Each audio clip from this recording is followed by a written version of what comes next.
Now I know I have to reset the sound and everything. I don't know, something didn't shut down right when I shut my computer off.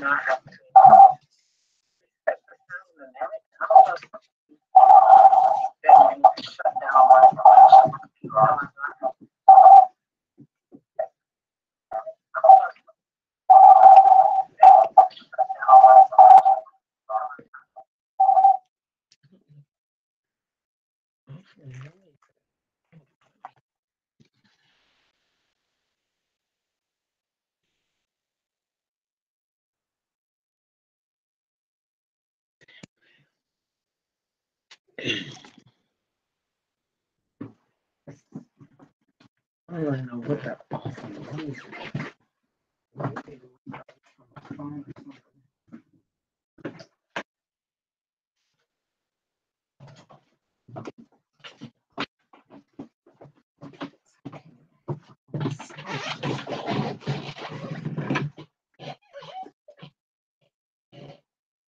Let's see.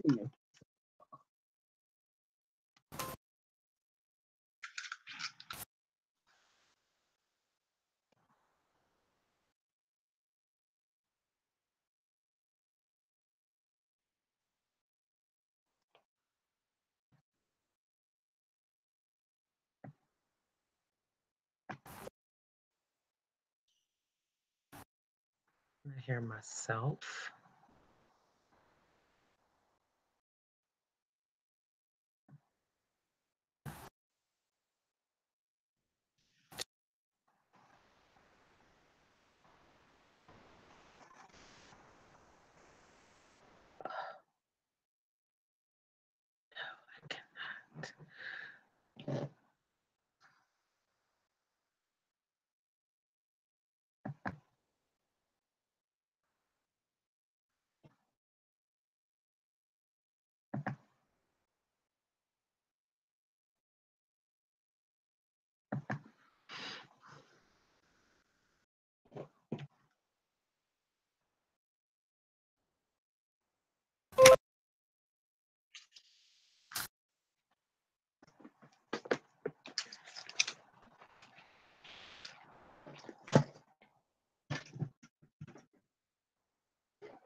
I don't really know what that noise is.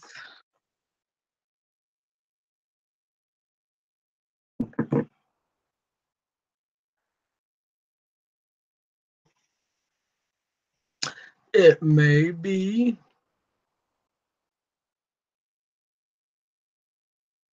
Hold on, I need you to hold on.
Is that?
Here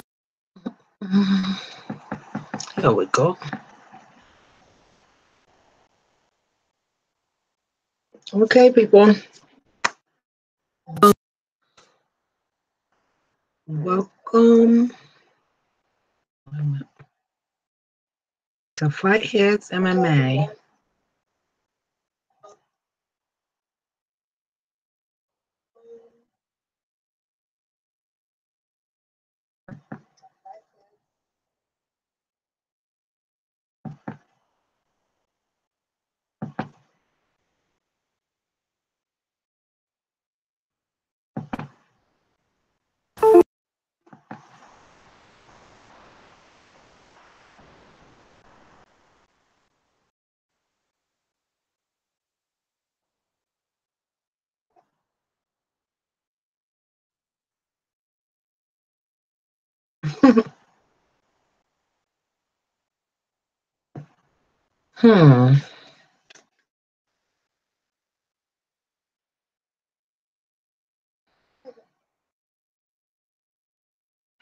So today I put out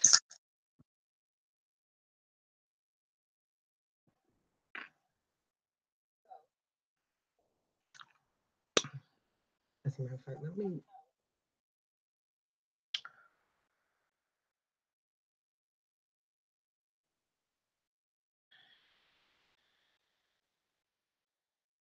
I'm sorry, you guys. I'm sending out a message.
So I put out a message to my fighters today on my Facebook page because that's where a lot of them are. They like they're partial to Facebook and Instagram. I think it's just easier to communicate, you know.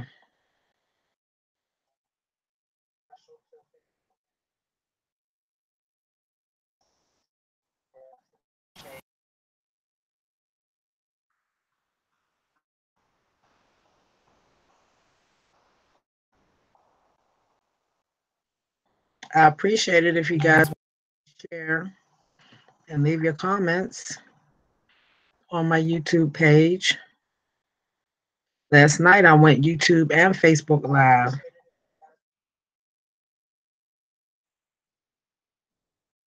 But sometimes Facebook just feels a little crowded to me. I push a lot through Facebook, so sometimes I need to take a break from it as far as me streaming and getting information out. But I'm really going to be working a lot on my YouTube page. and working a lot from my YouTube page.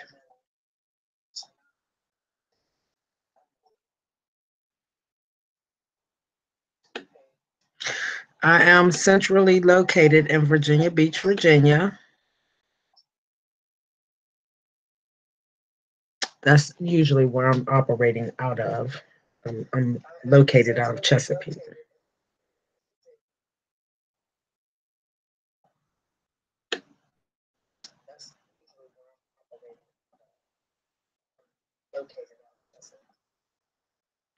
So I can sometimes get interviews with my fighters, whether they're amateur or pro. I have many conversations with them, whether they end up being interviews or not. But so with Fight Heads MMA, this is where the rubber meets the road, especially on our local combat sports scene.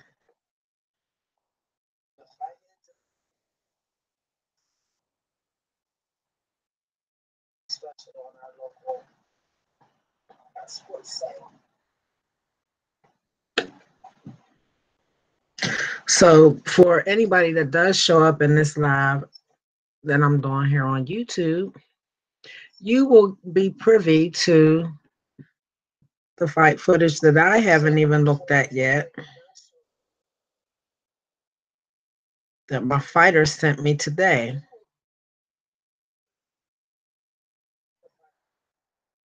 I believe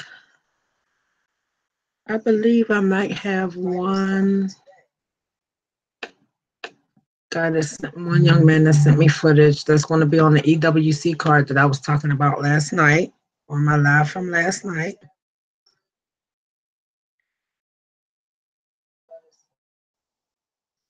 I think he's pro, but I think all the rest of my footage that I received today was from my amateur MMA fighters. I didn't receive any girl footage, any female fight footage. But I think tomorrow my footage may end up doubling. Sometimes it takes 2 or 3 days for them to even receive stuff, for us to receive stuff on Facebook. I don't know what goes on with them. I'm just real, sometimes I be frustrated with Facebook.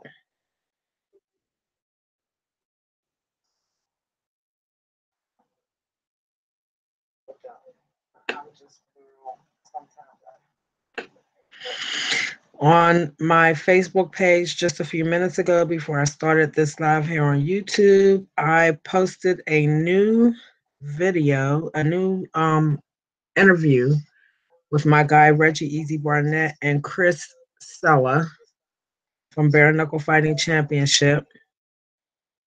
So you can find that video on Fight Heads MMA's Facebook page.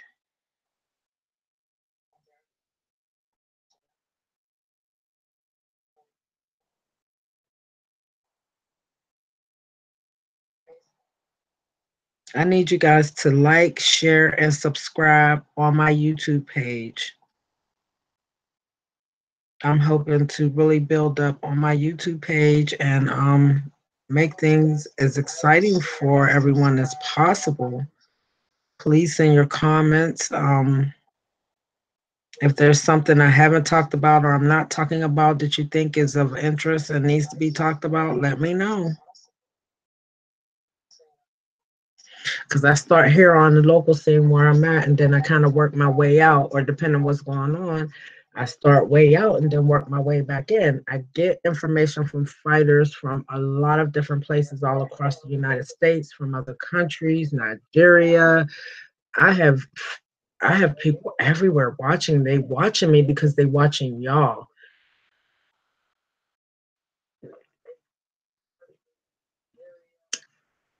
I know y'all seen that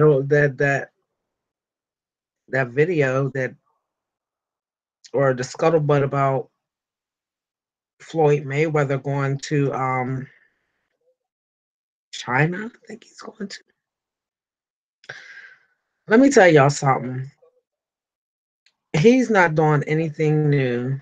There are fighters, especially one in particular that I'll speak on that I know has a big following in Russia and Japan. Felony Charles Bennett, who will be fighting up in Michigan. I believe that fight might be December 1st.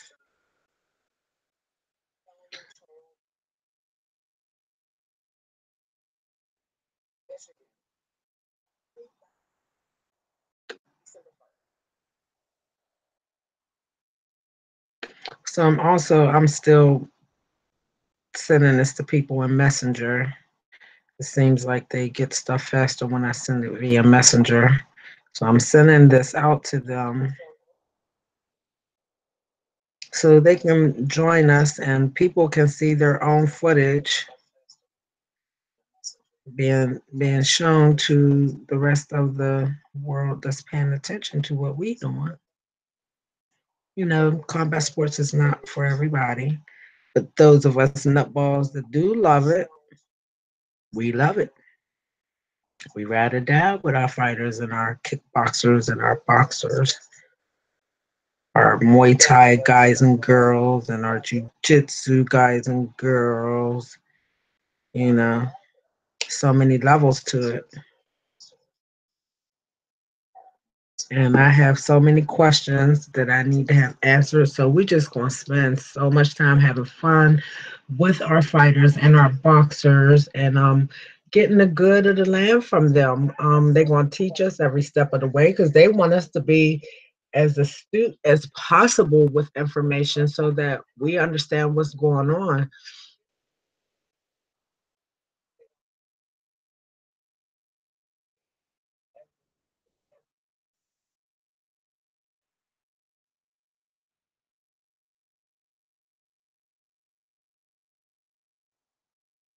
You know, if we need to trying to check somebody about, about our fighter, they want us to, know what we talking about just a little bit, just a little bit.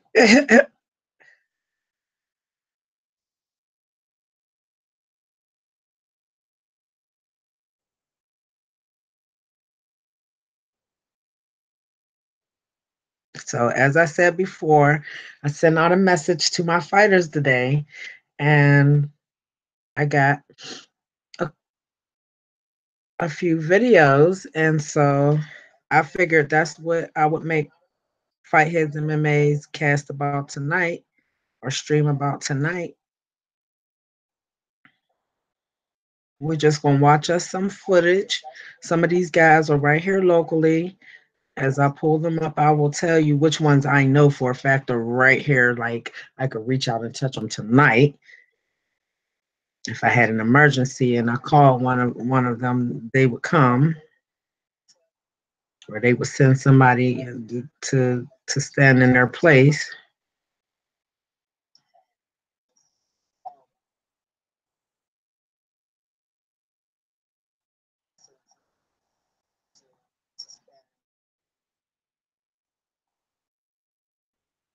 So this is absolutely a community. So tonight, I neglected to tell you guys last night in my stream that my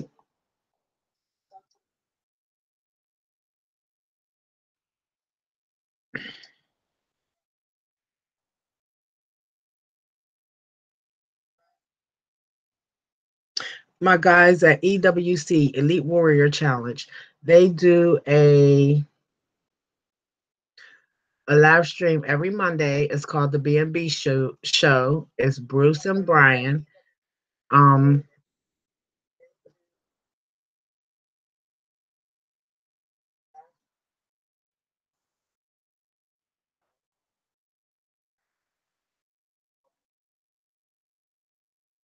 and I told you last night that I rocks with them. I rocks with EWC. I rocks with TOC. I rocks with anybody that rocks with me. How about that?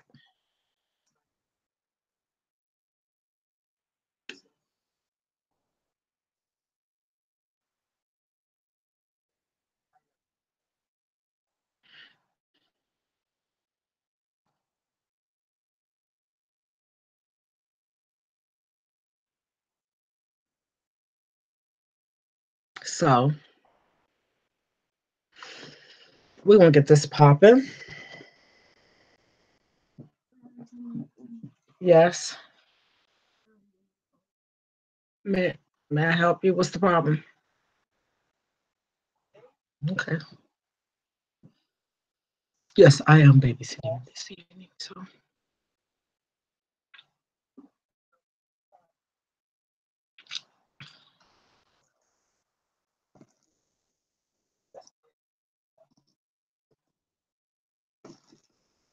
okay, that EWC card, it has some changes to it. Maybe I'll get to it before I'm done with this tonight.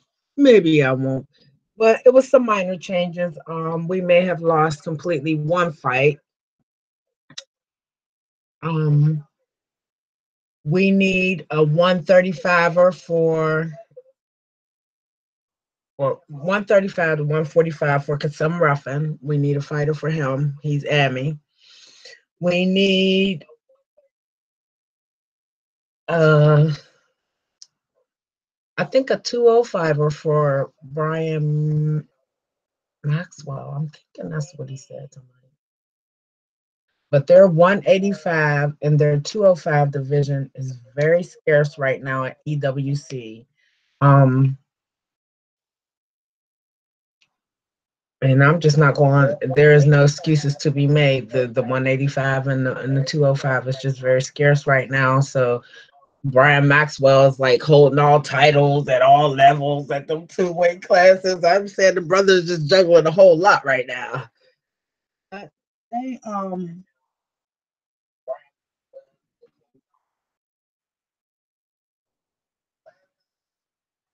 yes, and he's then went pro and he's still holding the amateur 185 belt. Cause the it's you know what? Wait a minute. I think Zion Thomason has that 185 belt. I believe that after he gets done with the 205, I'm believing that's what he's tackling at EWC 19. It's the 205 Brian Maxwell. So when he gets finished doing his thing at 205, he's going to go back down to 185, and then he's going to try to terrorize the division at 185, and see what happens there. And that's for the pro side of it, because he's Brian Maxwell is now pro. But I think on the pro and the AMI side of the 185 and the 205 divisions at EWC, they're just it's scarce for them. So they work real hard to try to fill those spaces, and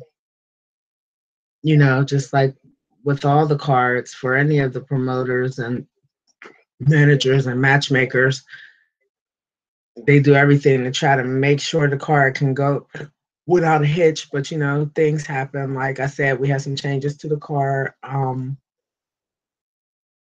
One of our gentlemen had a car accident, and so he's got to recoup from that. He's all right.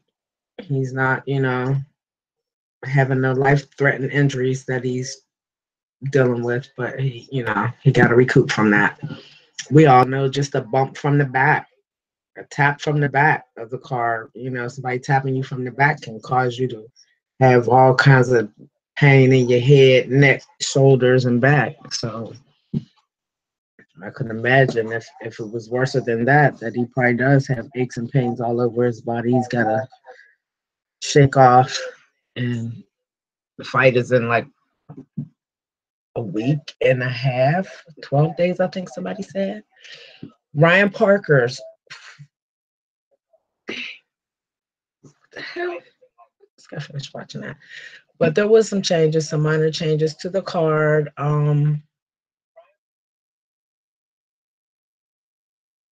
That's what I'm saying. These cards are crazy, and anything is subject to change all the way up until the moment the first bell goes ding at these events. But it's big ups to all my MMA fighters and boxers, all of y'all that do put in the hard work and really show the effort that you have behind what you're doing. Big ups to you. Nothing but love and respect from Miss Nikki and FightheadsMMA. but I'm also gonna call out the BS too. So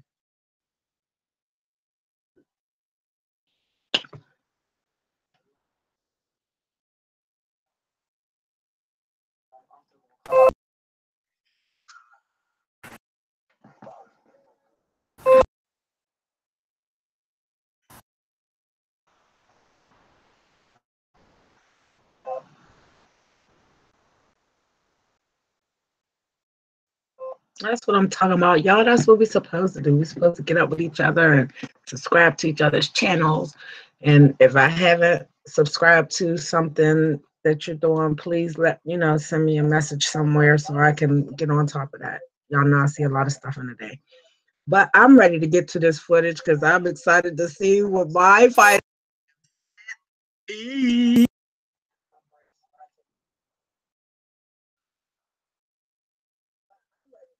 Thank you, TLC, for subscribing.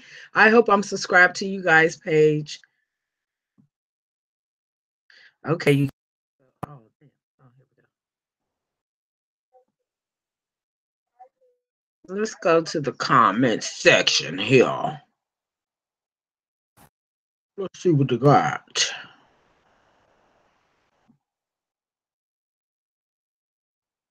Oh, it says view 8 more comments, so I think that would probably be the previous comment. Oh, let's go. Boom. The first one that popped up.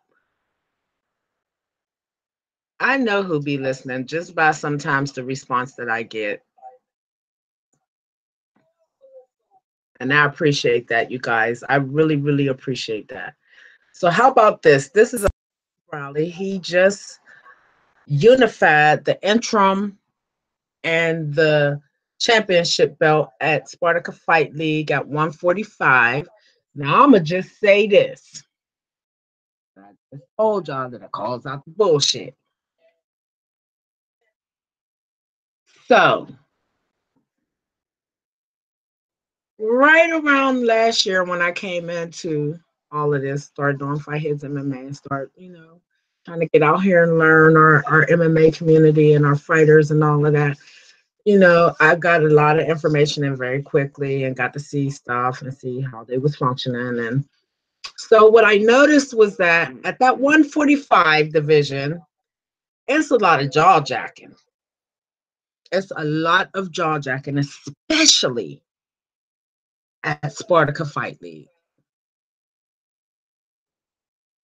Well, Mr. Elias Browley showed up on the scene. He pretty much, the way I can compare him at that 145 division at Spartacus Fight League is what Demetrius Mighty Mouse Johnson did to the UFC 125 division.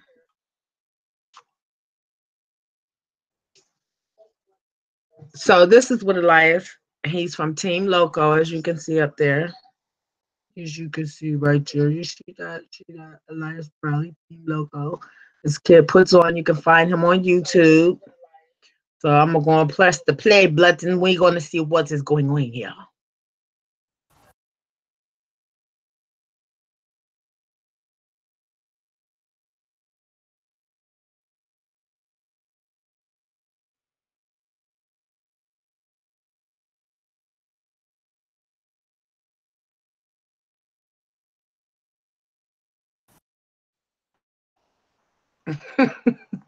So what I have discovered also, you guys, is apparently when I am showing y'all stuff, like I got to figure out how to get the sound from what I'm listening to.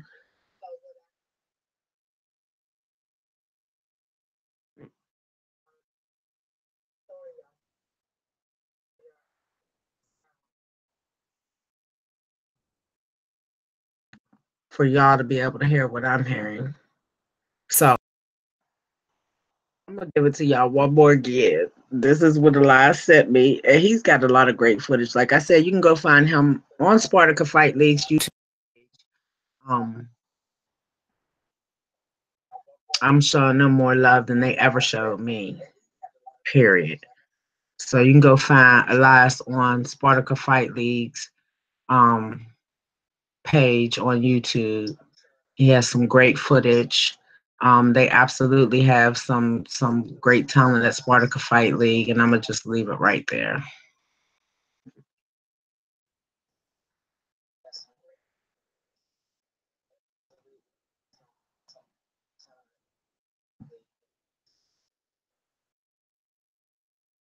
Okay, next up on the scene is Mr. Malik Green. This is one of my fighters from X-Combat Wrestling Traps. He is a 150-pounder that spent some time over the last few months going up to 170. So this, if I'm not mistaken, is his championship bout at Mix It Up Sports earlier this summer. So after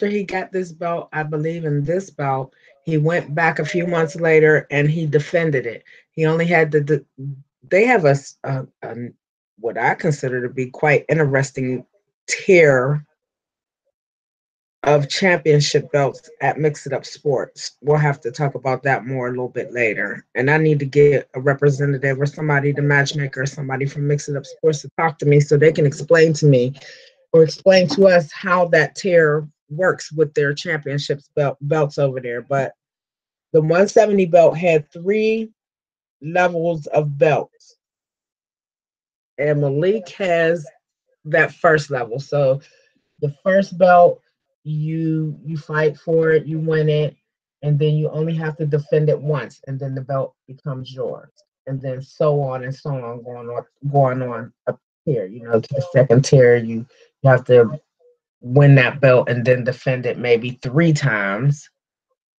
and then it's yours. And then that other belt, the big, nice, shiny platinum belt, you defend that several times and then it's yours. But it's an interesting system that Mixed Up Sports has, and they must have a really good situation going on up there in Manassas, Virginia, because X-Combat Wrestling Trap is always trying to help fill in spaces on EWC's cards. And God damn.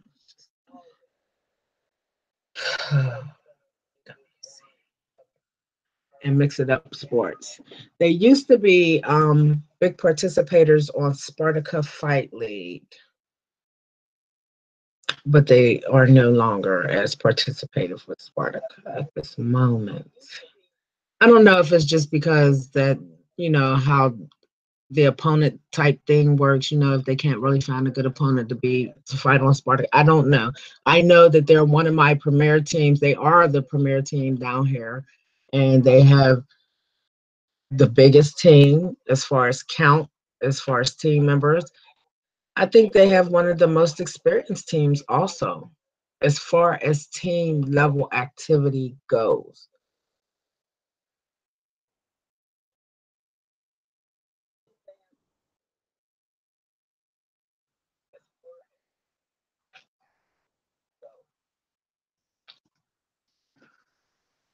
So this is Malik Green. Now he's back down to 155.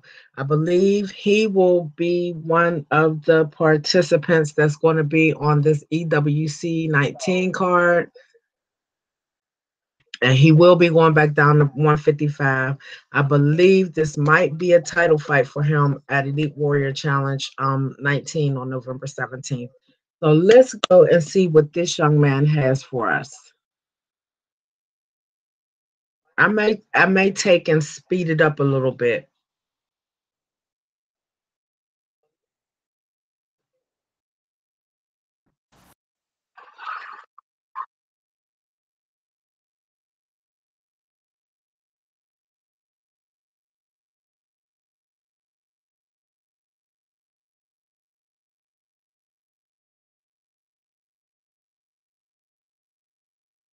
So this is our young man Malik right here.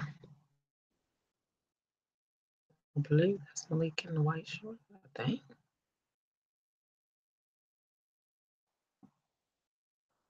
Let's see.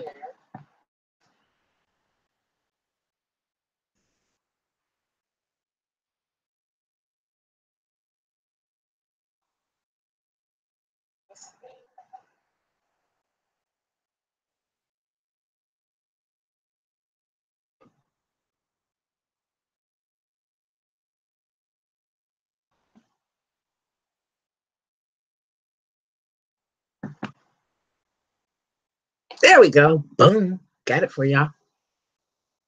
So let's see what's really going on up in here.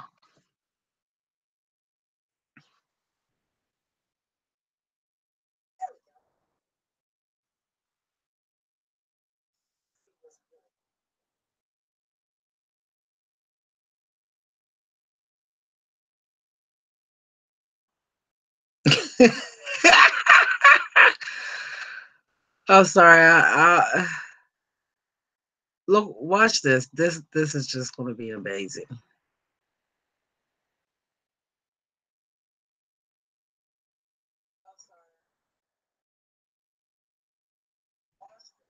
So this is Malik at 170, y'all. This is him at 170. So he's dropping back down to 155. He accomplished at 170 and he's going back down to 155. And I think he's gonna beast at 155.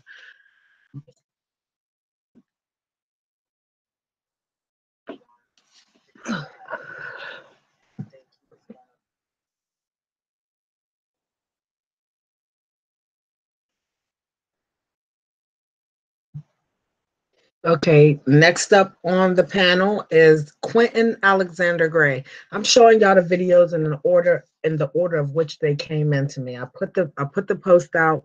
This is the order that they came in. This is what I received back.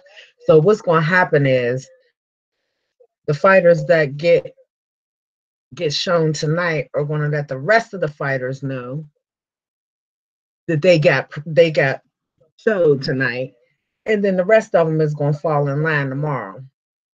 If they don't, that's just because they hating. You can hate, because I'm gonna have a ball showing off the ones that want to be showed off. I'm gonna have a ball interacting with the ones that want to interact with me. I'm having a ball. This is the takeover. This is the slow beginning of the takeover.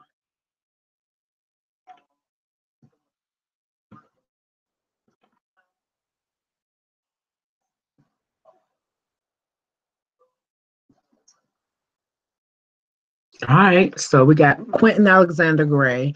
If I'm not mistaken, and if I am correct, this young man fights at bantamweight for us. And he's a floater. I think he is more from, I think this young man might be from down there in North Carolina. But he floats around down there. He floats around up here in Virginia. And when it's plausible for him, he does show up and he does fight. The last time I seen him in person was at Guts and Glory back in March. He even gave me a little mini interview. You could probably check that out. It's on my live somewhere, either between my personal page or my Fight Hits page. So he went against Mr. Uh, Southpaw Militia, and that was a title fight. And Militia came out with the W in that fight. So that was the last time I seen Mr. Gray was at the Guts and Glory back in March. And I'm not really sure what he's done since then. But let's go and see what he got for us. Let's see what's happening, Captain.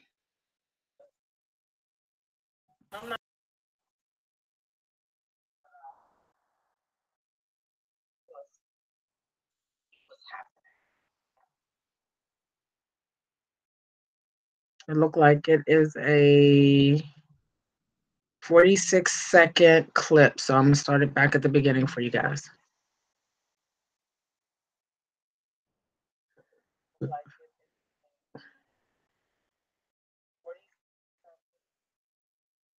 Damn. Quentin, you doing it like that, bro?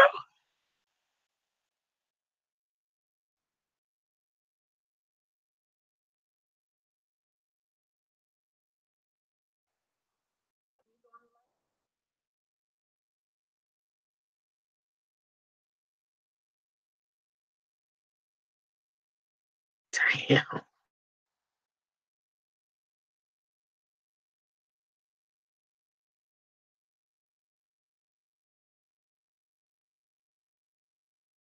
I haven't seen him on a Spartacus card in a great while.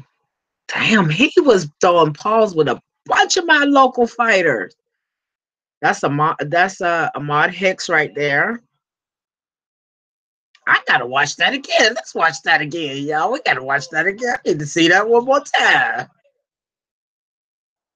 Yo, that transition was off the chisade.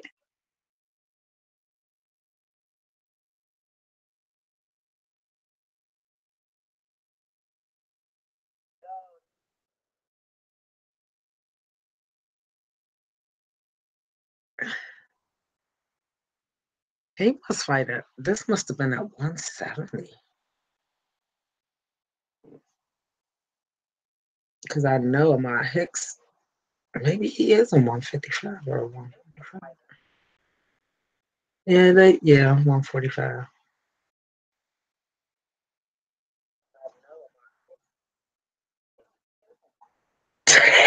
He put the paws on the mods. And the mods, he's pretty high skill level fighter.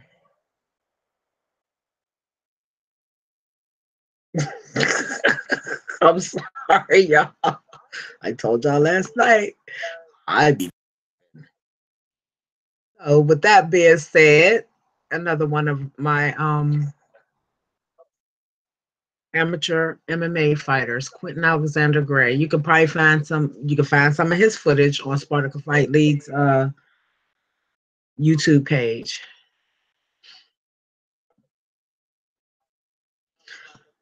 Next up on the block is Mr. Jason Quackenbush.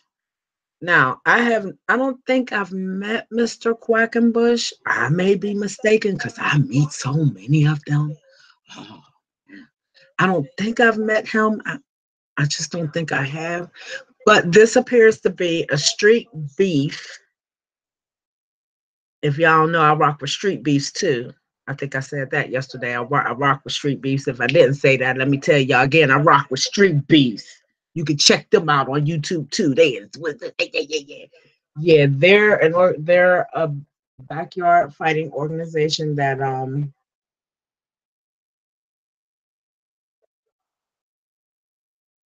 gives people a chance to come to the yard and settle any disputes they may have amongst each other. Put the guns down, pick up the gloves, and it's kind of they have a little system set up there, street beefs, and if you come to the yard to settle the beef, you got to leave it in the yard. You can no longer, after you step in that ring with your opponent and y'all fight it out in that yard, y'all cannot take that back to the street. The whole point is to bring it to the yard so you can get it off your chest. Whoever walks out victorious, is left there in the backyard. So I think that's great.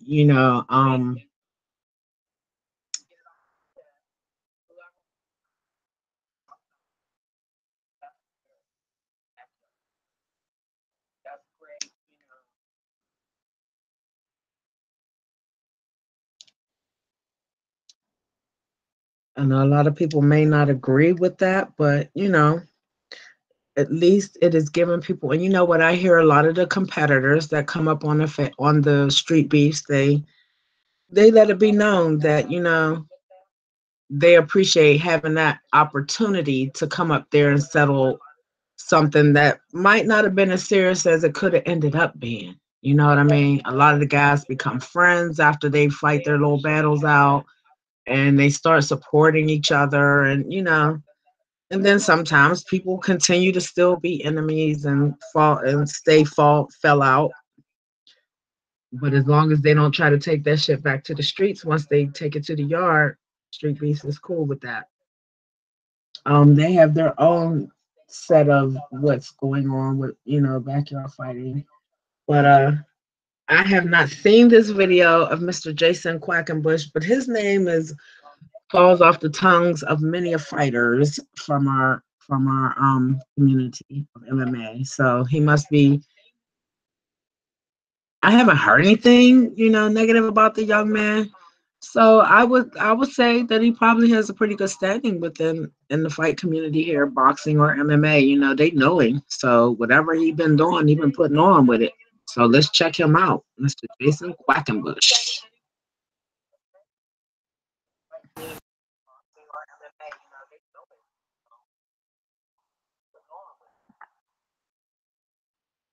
Let's get it.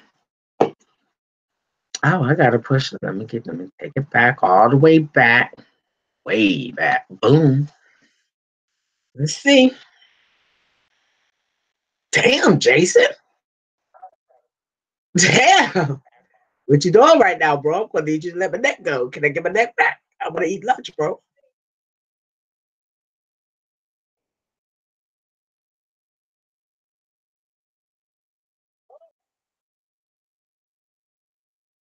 He Oh, I never seen that like that ever. Ever. I gotta see that. Yo, did he just come and yes, he did. He came across and kicked Jay. He got airborne with it too. Oh, I see why Jason's name is on the lips of many, many fighters in the area.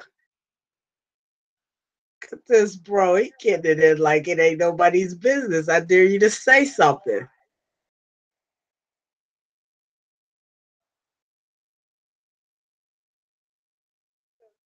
Yo.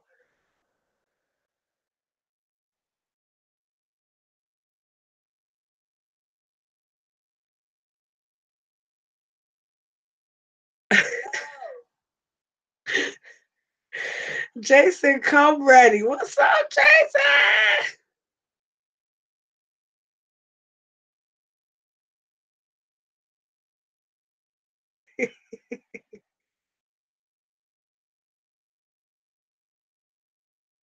Yo, you see that scramble?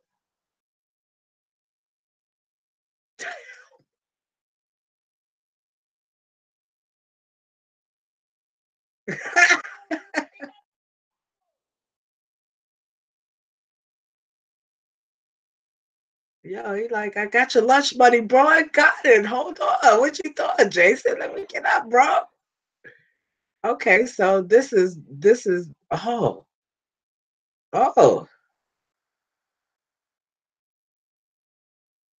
Okay, so this was just an array of some captions of different fights from Jason Quackenbush's history, fight history.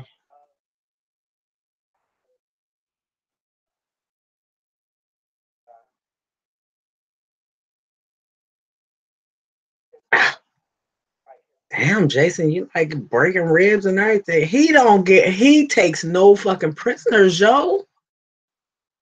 This dude takes no prisoners.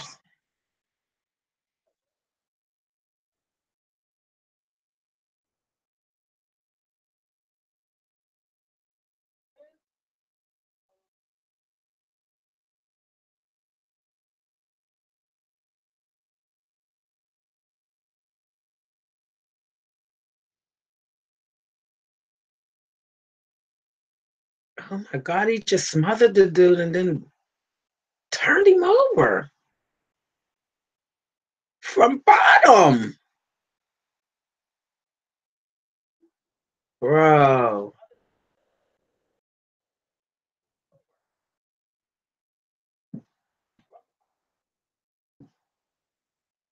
Yo, Jason takes no.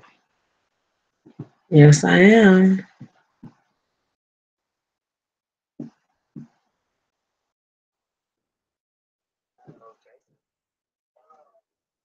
He's taking some damage there. Just a little bit, but he ain't about to give up.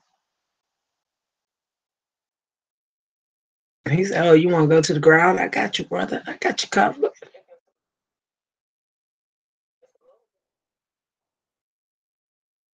What in the world?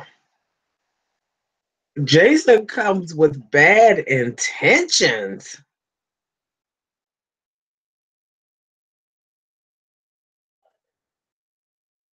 Jason come with bad intentions.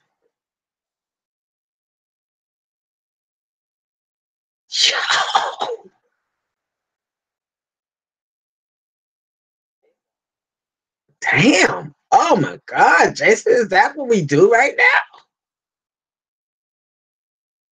Bro, that brother forgot lunch existed for about a week after taking them damn blows from you.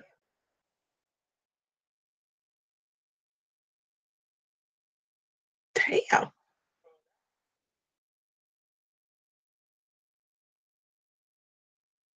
Damn. Yo! That's what I'm talking about. I love it. I love it. Find another woman that's as excited about I am. Please. And thank you. I appreciate that. If you do that, just find another person, another woman that's more excited about this than I am.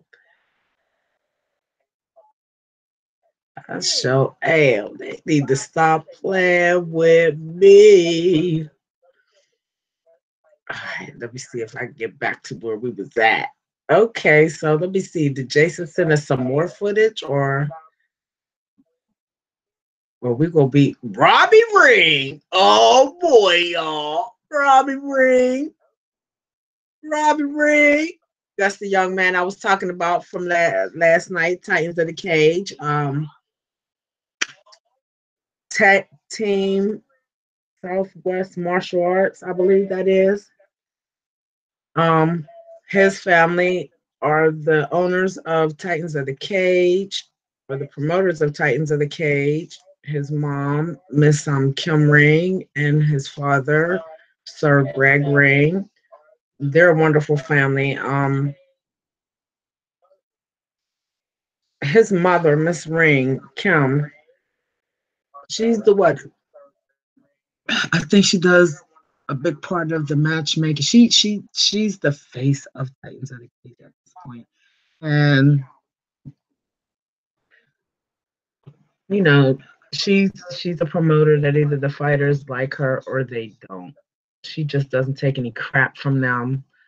Um, she gets in their butts when they're not doing right either. So she is definitely not only a mother to her children, but she is a mother to all children she come in contact with, and all of us that she come in contact with. You know, you can't never be too big or too old to get some motherly love. So I definitely enjoy spending time with her when I go up to the Titan the Cage events are always great. And nice clean place. The fighters always put on when they step in that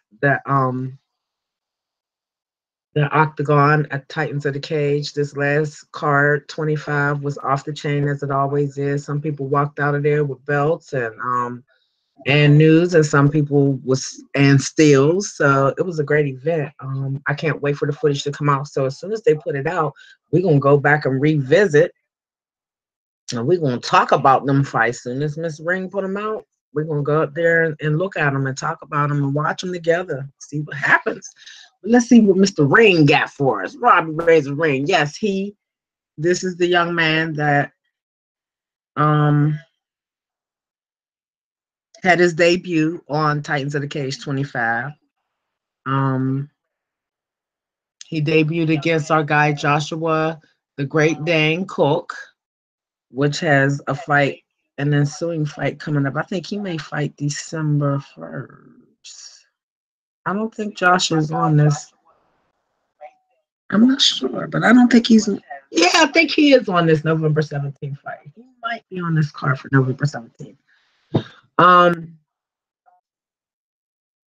Robbie and Joshua's fight was great. It was just great. It was great.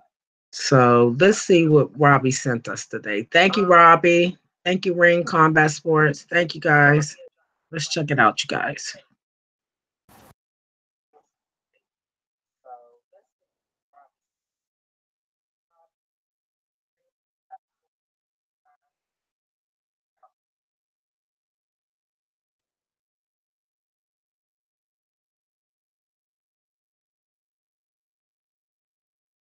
There's music to this video, y'all, believe it or not. So if y'all go up to Robbie's page, y'all will be able to see the whole video with the music included. Like I said, for whatever reason, I haven't figured out how to get the sound to come from the videos.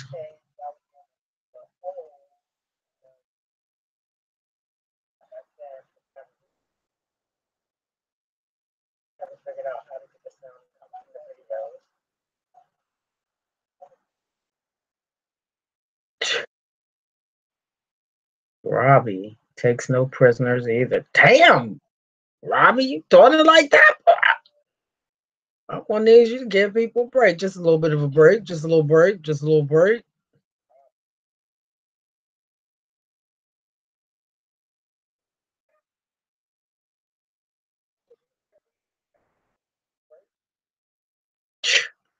Damn, that cat in them blue shorts took a real beating that night.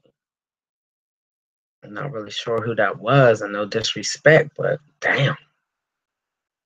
Yo, I would not want to catch that kid in a dark alley ever.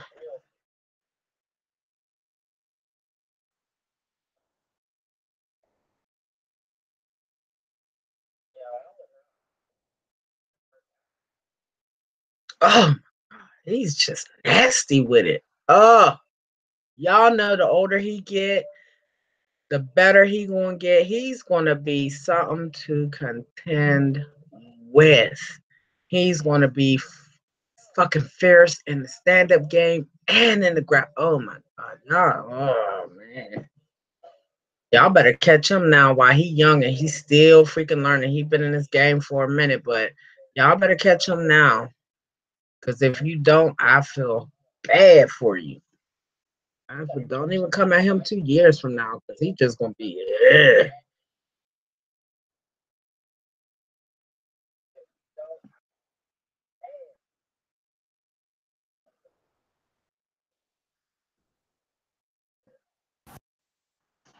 So that was Mr. Robbie Razor Ring. A Razor Robbie Ring. I just be giving people names, messing up names. They know it is not purposeful. Miss Nikki is older.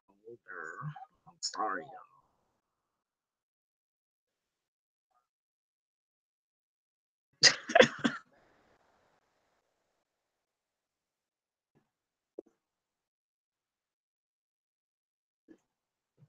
Okay, this video, Joshua sent me 3 different videos, I believe he sent me. Yep, he did. He sent me 3 videos. Let's see what's good with Joshua. He was in the Shamrock FC 291, Josh Easterly versus Caleb Young. Let's see what's popping with Joshua.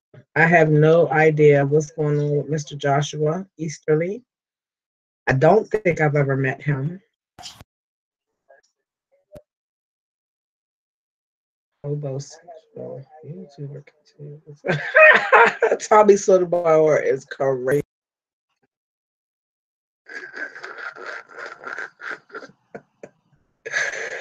Okay, so let's find out what Joshua Easterly going on. Okay, so this is Josh over here, you guys.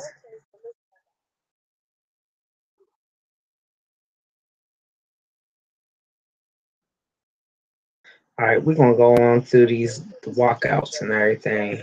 We know how tough everybody is when they do their walkout. Everybody got their situation they got when they come out. Damn, we gotta wait for his opponent to come out.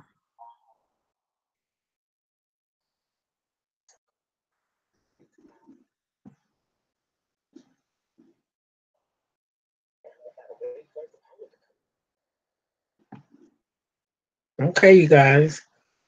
They're about to get this popping up in here. They get ready to get it popping up in this video.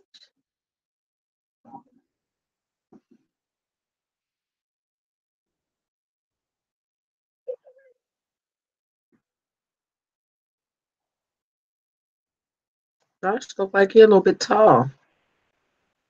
He's 5'10". Oak Grove, Missouri. That's where Josh is from. What's up, Oak Grove, Missouri? What's going up there in Oak Grove?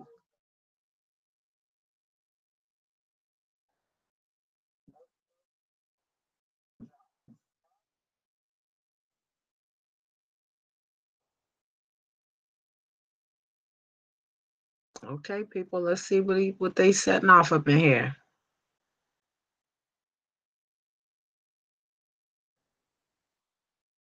Oh, he hit him with a body shot. Oh, he dropped that hand. He caught you with that right hand, huh, Josh?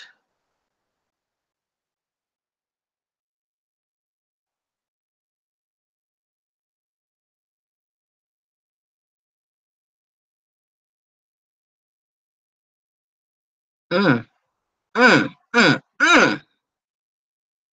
Josh looked like he might be a little bit of a bare knuckle fighter, just a little bit. He like hold that neck down, get them licks in. What's up, Josh? I see he's using his length and his arms to control the fight.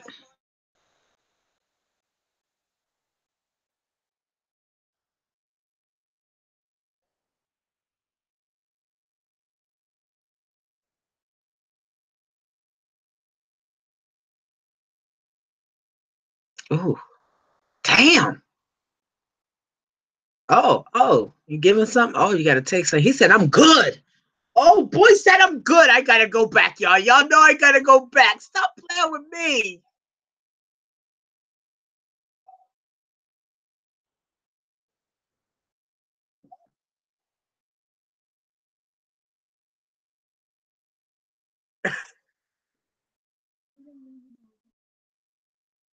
Okay, well, I got to figure it out. Okay, Joshua Easterly, we get it. We get it, bro. We get it. We get it, young man. We definitely get it. Stop it.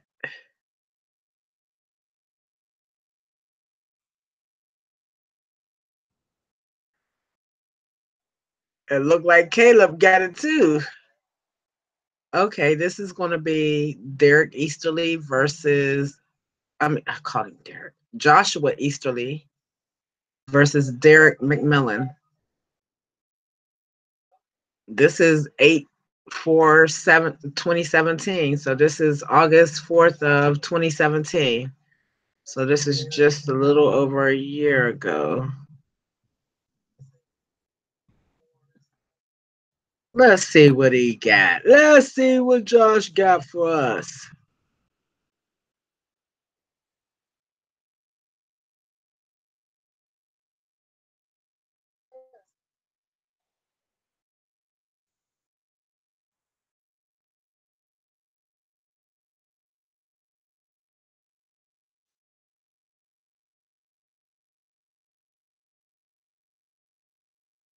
Oh, just came out, kick the shit out of him. Oh, Josh, you wasn't taking those, you wasn't playing with it, huh? That's what I'm saying. Some opponents, y'all can come out and have a slow start, and then there's other people that y'all just cannot. Damn, he got.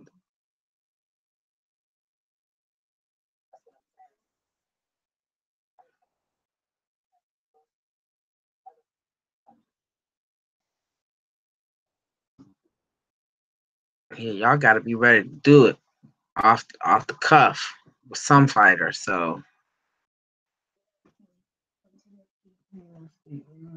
I love you, huh? Wherever you want to, huh?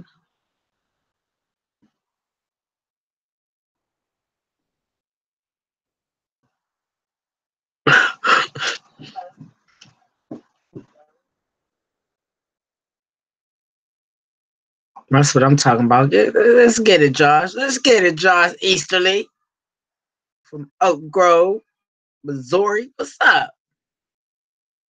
See, that's what I'm saying. I wasn't expecting this to be from Oak Grove, Missouri. I mean, come on now.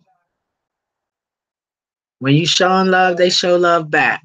Thank you, Josh, for this great footage. Thank you, Elias. Thank you, Jason. Thank all of y'all giving us something to look at. Look at this. I am a huge freaking combat sports fan. I love this shit. I don't practice none of it. I don't have NERM belt. I couldn't submit nobody if my life depended on it, and probably would hurt my hand if I tried to hit somebody with it. But I am a super huge fan, and I support it, and I love it, and I follow it, and we're gonna get this popping. We're gonna make this the biggest hub of amateur MMA, of amateur combat sports. And my damn, he just beat him until he was satisfied. Jason, I mean, Josh does not take any prisoners either.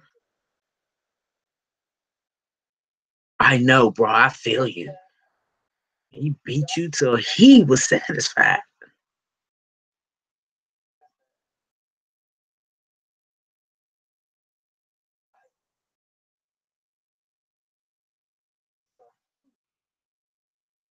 Look at Josh over there, satisfied. I'm sorry, y'all. I got jokes sometimes. I can't help it.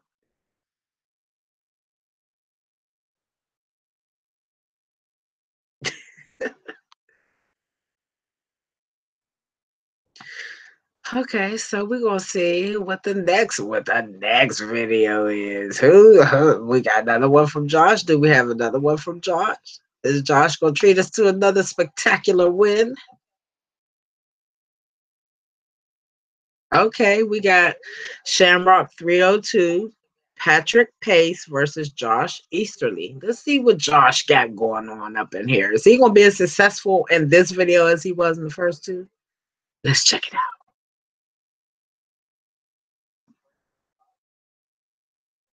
Patrick look kind of tough though.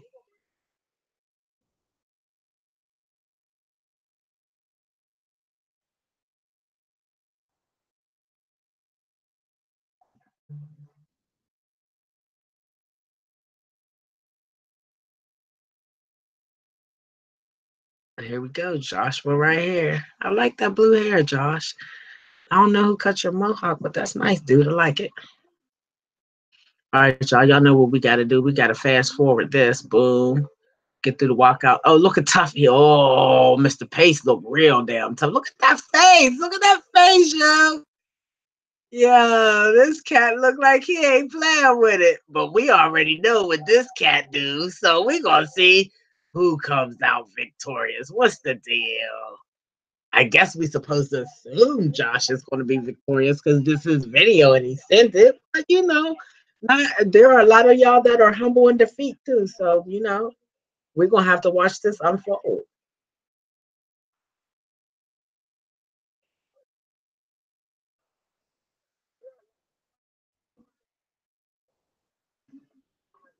I don't know who the fuck does your hair, Josh, but damn boy, I'm loving it.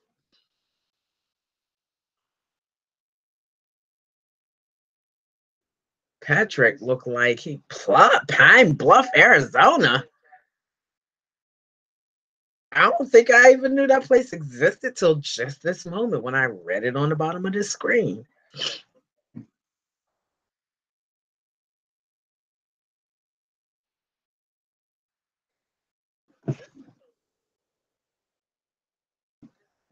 Yo, look at Patrick. He is so goddamn serious. Like that face is gonna win the fight for him.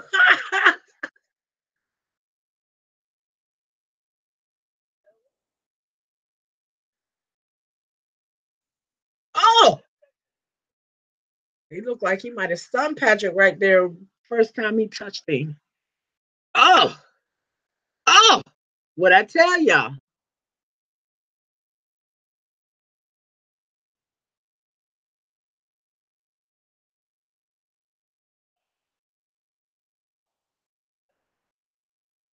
You might not want to be in that position with this young man. For whatever reason, he is pulling hard on that shit. Okay, here comes Josh. He's not panicking or anything. He's letting dude stretch them arms out. I told you that's a position you might not want to be in with him because he not gonna give it to you.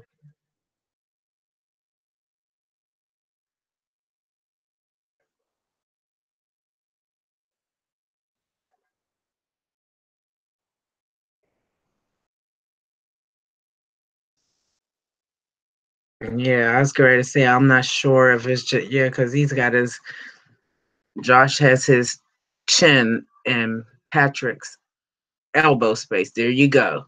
There you go. Oh, and he got him in full mount now. But watch what happens. I ain't never seen the footage, but I just imagine Josh is getting ready to pull a magical Bing out of his pocket and sell it to the next door neighbor.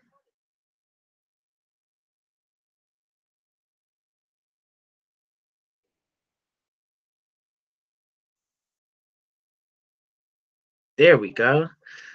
Look at Patrick. He's like, God damn, it's still got up. Really? I gotta try to do this again? He's hurting. Patrick is hurting. And Josh ain't even really put the pause on him yet. He hurt because all that lactate is running through his body. Look, y'all. He don't know what to do. He's like, oh, man.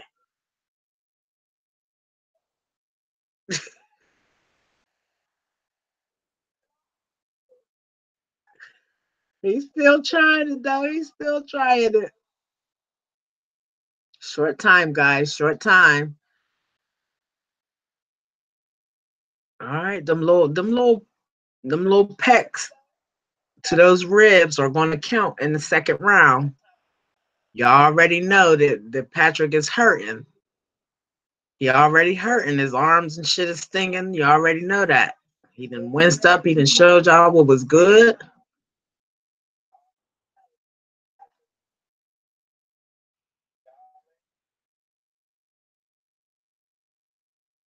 Look at him. He don't even want to lean on his own hands.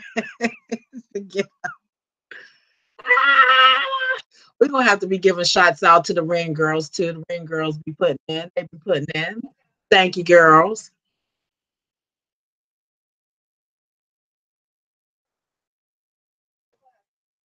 Yo, Patrick was swinging from Mississippi. And he was connecting.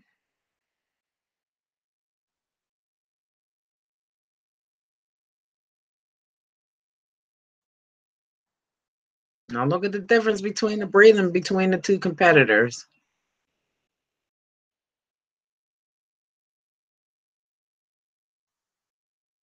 Yeah, he blew his damn arms out. That's what y'all call it, blowing the arms out. Blowing the arms out. He looked like he was about ready to do the cha-cha.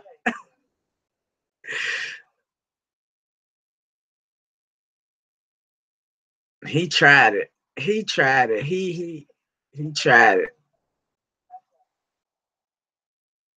Oh, he still got a little power in them hands, Patrick do. He said, if I could swing them, bro, I can get. Yeah, he like that. He like, oh, there we go.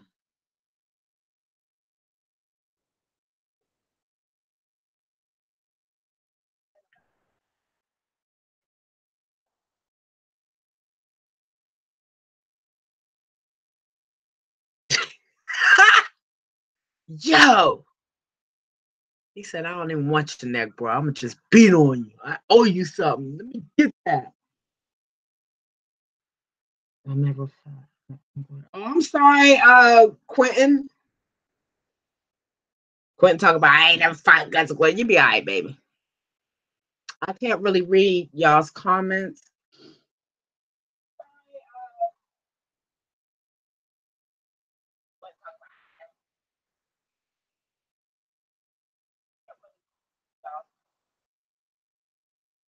Okay, so Kasim let me know that on the local scene, Brian is going to be fighting Andre Hall for the 205 title at EWC. Thank you, Kasim. I appreciate that, baby. Yes, you're very welcome, Joshua. You're very welcome, young man. Good to watch it.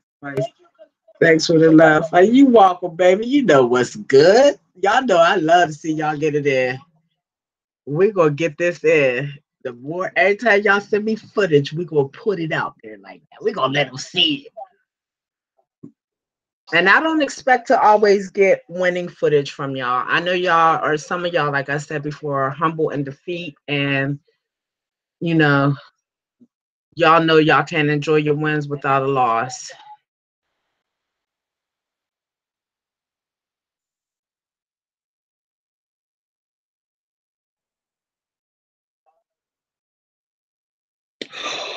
Oh, y'all cannot be sending me stuff like that. I am so sorry to hear about that baby. I can't deal with that right now, y'all. That's enough for me right now. So now we see we got Josh Easterly. Josh, what weight class do you fight at, hon? Where did I see you? I thought I seen you at one of the events fighting. Maybe that was an EWC event that Quentin Alexander was fighting on. I'm telling you, I be so much. I be doing so much sometimes I can't even keep up with myself. Okay, you guys. So we're gonna move on to this next video. So for all of y'all that didn't see your little footage today, now you see what you missed out on. So now I got next up on the roster is Mr. Don Stith, Stith, RFS9, Smith versus Stith.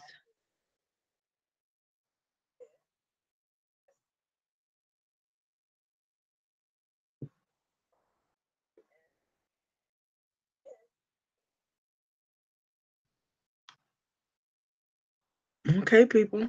Now I don't know which Smith this is, but we about to find out.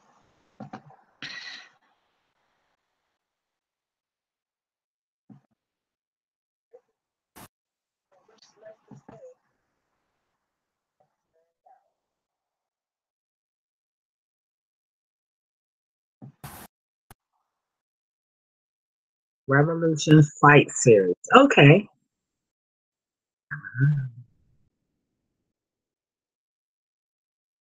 Revo Fights. Okay. Oh, this is oh yeah, I think he's gonna be on our EWC card. I think this is a super heavyweight fight, baby. Oh,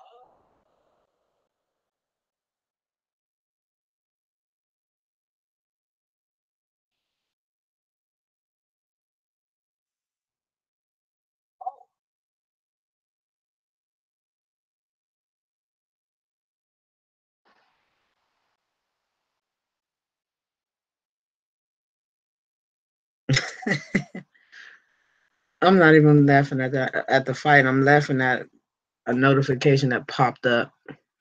It says Nicki Minaj fans expose fake autographs and demands a refund. Congrats, Nicki broke history today.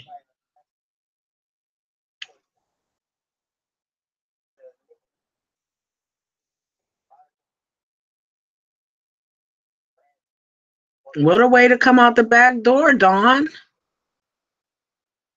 Hey, hey.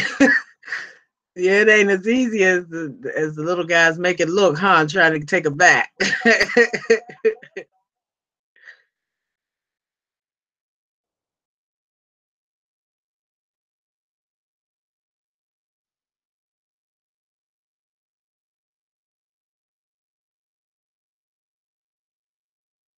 Both of these guys is putting in.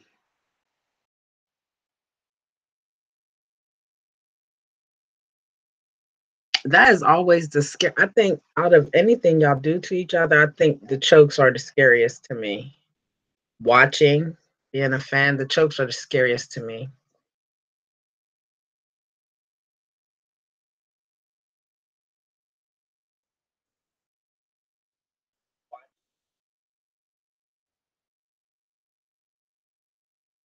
Oh, you're trying to get a nice little trip.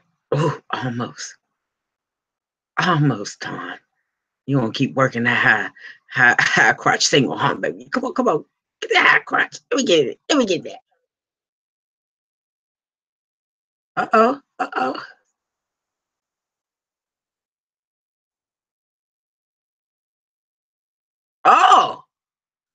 Don! Bruh, you broke him down to the last compound.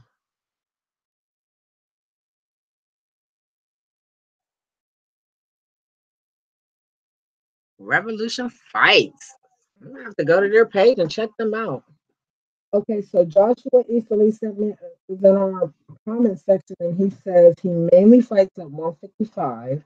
Yeah, that's right. He's 5'10". He's 5 feet 10 inches, and he was fighting at 165 and 165, and his last fight was at one.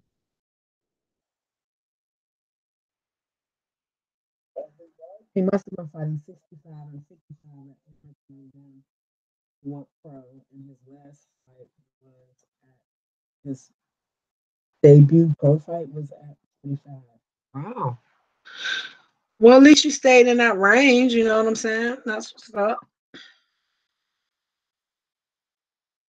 I know Dawn sent us a couple different videos too. So let's see what else Dawn sent us.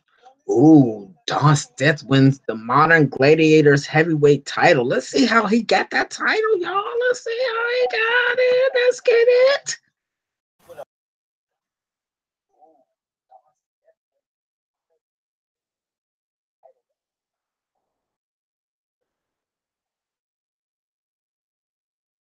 Ooh, it just jumped right into the fight.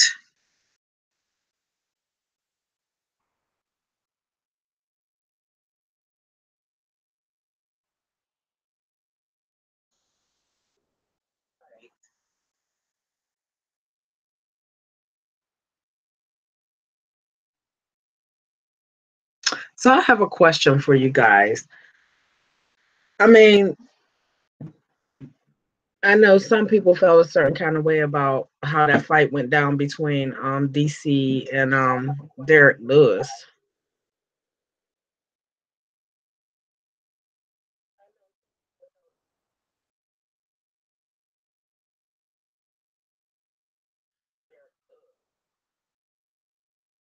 Damn, Don. He took your Lunchable, didn't he, bro? Because you beating on him like he stole your lunch. And you doing a good job of staying full mount, too.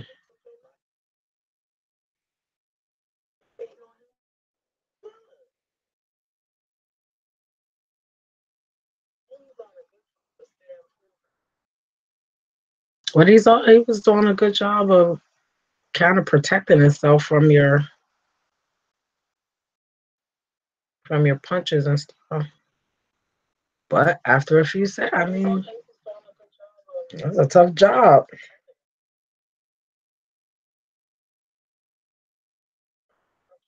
It was just not a great position to be in.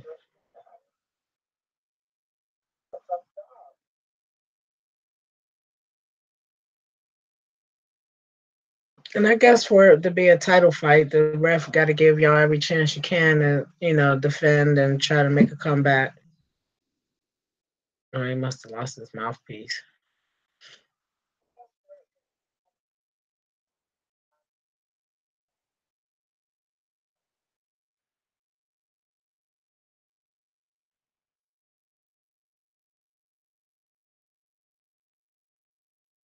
Oh, oh, oh.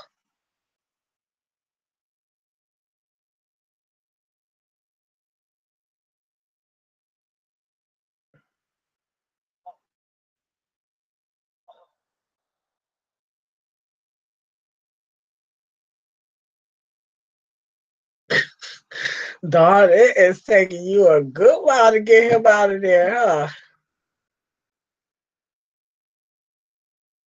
Well, I guess in looking at it, that there are people that have some real, come on now, some real vicious ground and pound. Like some of y'all have some real nut breaking ground and pound. So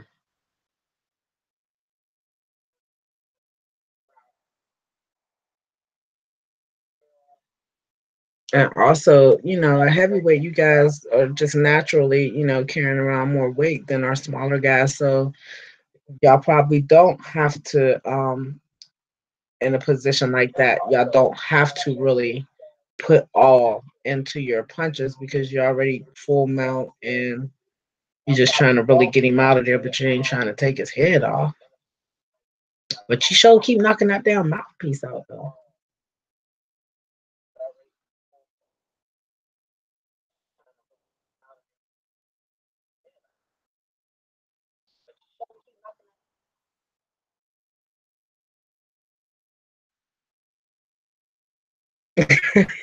If y'all can hear the sound, if somebody's booing in the background. But at least this fight lasted longer than DC and Derek's fight. Oh, oh.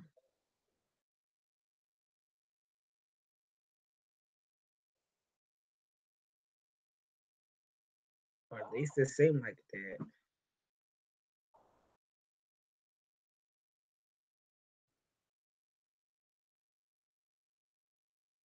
Yeah, they both had enough at the end of that round.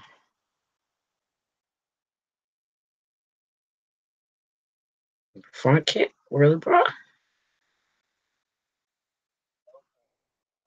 And y'all are so much more successful when y'all set stuff up and you throw more than one punch. So much more successful.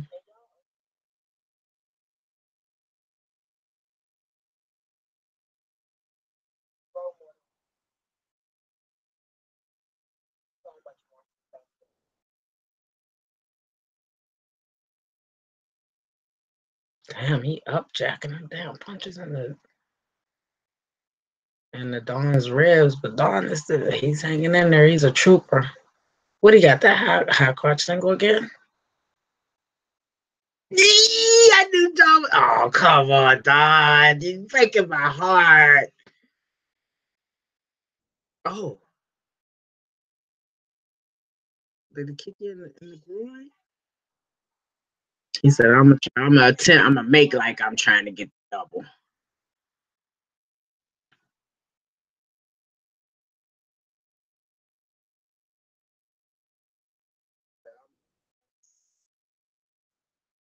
Damn, you done knocked that mouthpiece out. You knocked it out when you was on top of him. Now you knocking it out while you got him up against the cage. Was you feeling so? Did he steal your mouthpiece before the fight, Don? You keep trying to make him choke on that Jay.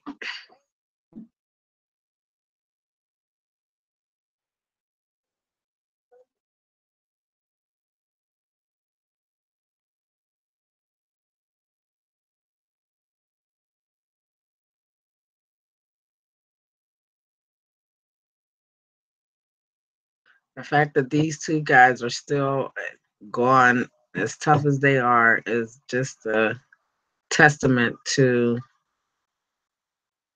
all the daily hard work that they put in to get to this point, to be able to stand in the pocket with each other and grapple and clinch. And, it really is just a testament to the hard work you guys put in before y'all went into this fight.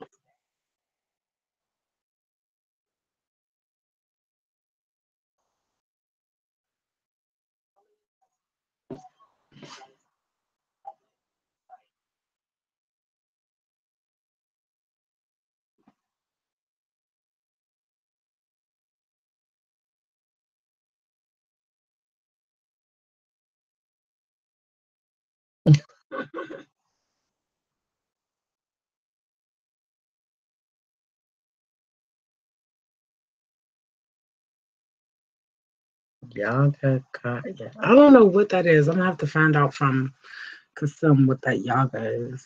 That just might be one word he uses. He stood him up, y'all. Oh, nice leg kick from old boy. Oh,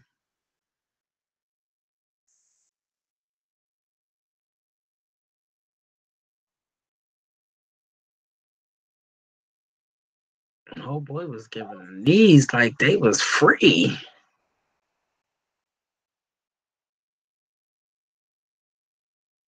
It take a lot to do that. It takes a lot.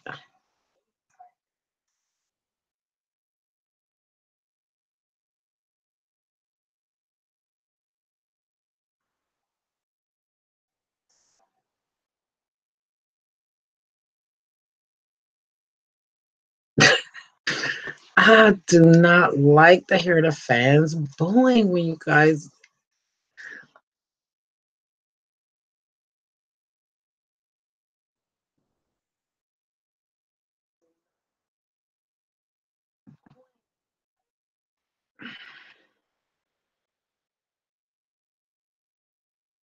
Stood him up again. Oh, he took that head kick. That's what's up, Don. Yo, y'all need to be paying attention. You never know when you're gonna face a competitor, somebody that you're just watching a random video on. You never know when you're gonna meet them in the cage.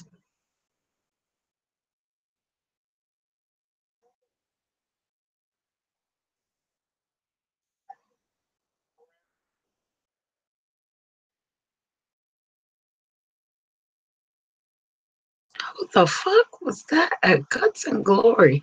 I am telling y'all, it is not purposeful. When I misplace y'all's names or think think that you was at one event. I've been to a lot of events this year. Probably in the last year, I've been to no less than 23 events. No less than 23 events.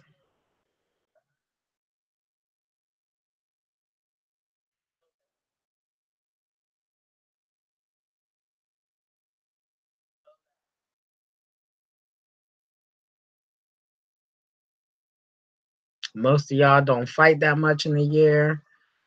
Um, that's 2 events a month, you guys. And sometimes, depending on where they're located, that's 3 events a month. You know what I mean?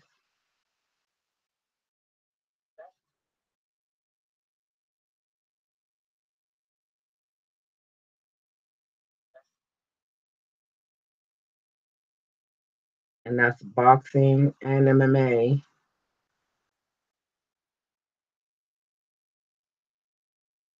Y'all really toughed it out in this fight for real.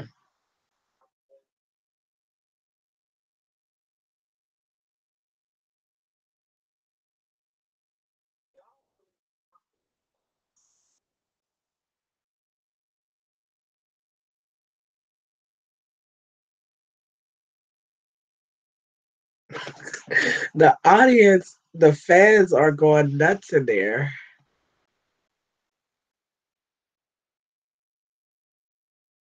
Back to the question. So the DC Derek Lewis fight. I mean, I don't know.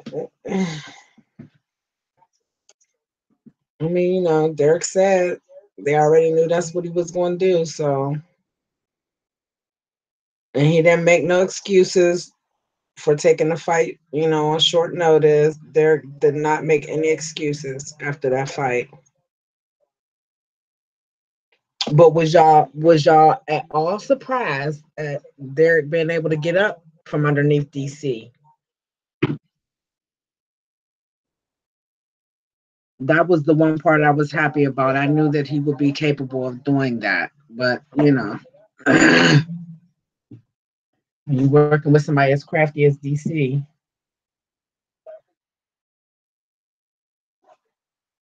he's like a dog with a bone. Once he gets started, he's not gonna let it go until he's satisfied. So dang, you had to stand him up again.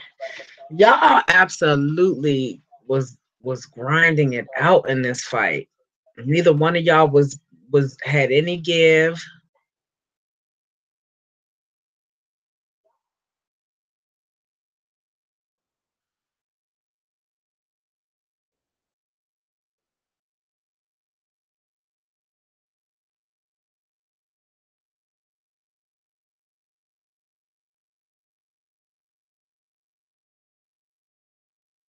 And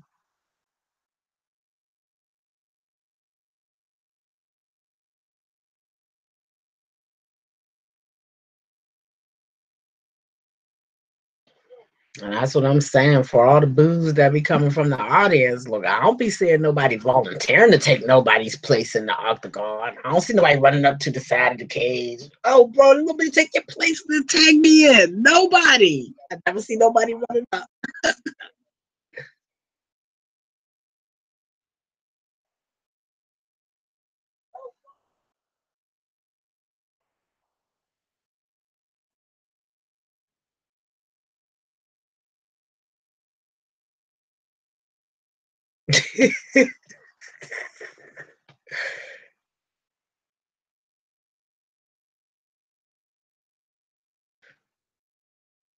And your opponent is funny in this fight because every time he started off with that right foot kick.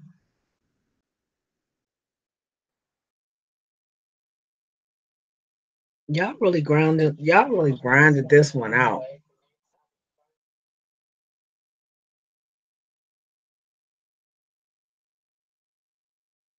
Okay, here he goes. Ah, you got to take that right at the end of the round, huh?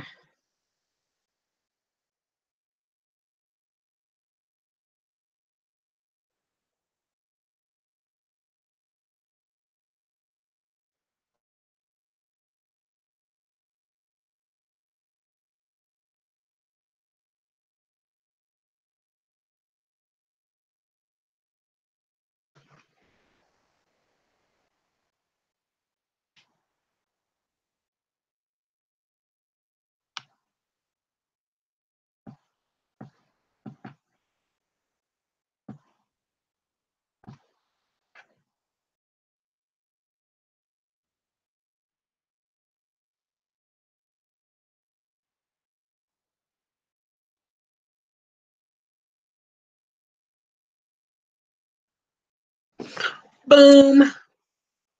And also, I'm not always right, y'all. Sometimes I be excited. I be mixing up my information. Like I said, I've been to so much shit. Sometimes my information just be really misplaced. And it's not. So, ready to fight heavyweight title, Stith versus McCormick. If is this Mr. McCormick from Ready to fight heavyweight title, Stith versus McCormick.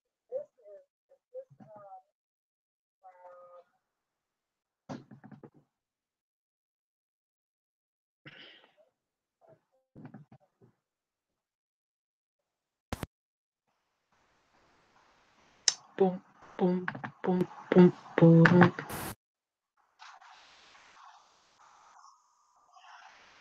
Okay, let's see what's going on. Is this my young Mr. McCormick? I'm trying to think. What is that boy's first name?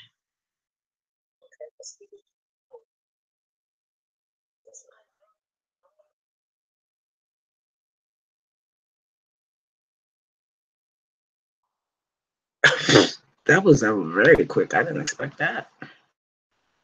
But it is what it is. It is.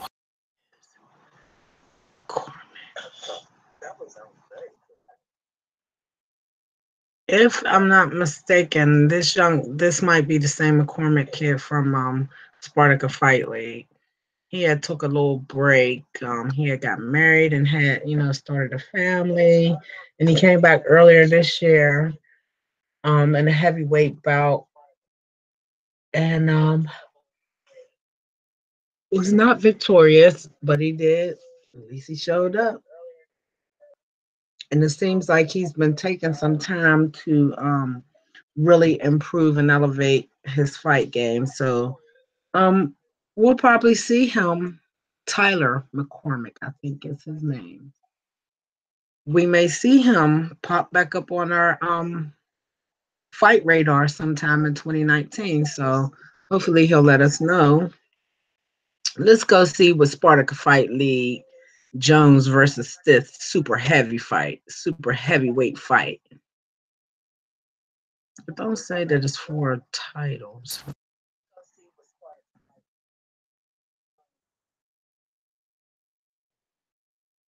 Now, what Jones? I don't know. Let's see. What's up, Ask Noma? Miss Noma is the young lady that records all of matches. She does job. Their videos look great. Oh, Michael Bigfoot Jones. Oh, this is my guy. I know who that is. Yes, I know Michael War Jones. Yeah, Wartime Jones. Oh no, that's Wartime Montgomery. Dante the Terror Stiff. Coastal Combat Sports.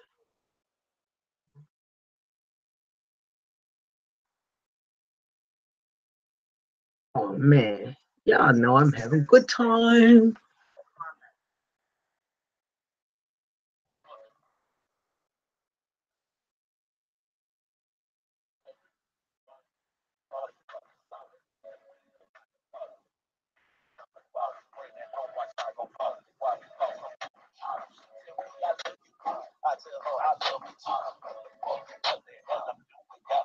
Is it James Worktime Montgomery? No, he said Jones. That's Jones. That's my guy, Mr. Shane Graham, the ring announcer.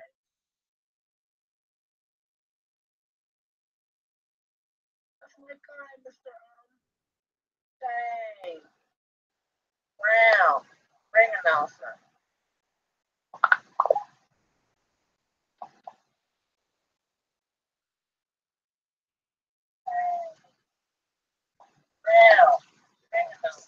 Don the Terror. Yeah, Seth. Wait a minute, I gotta go back, y'all. This is funny. I gotta see this again.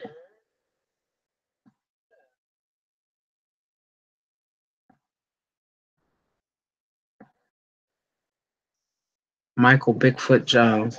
Okay. I'm trying, what the fuck does he call himself now?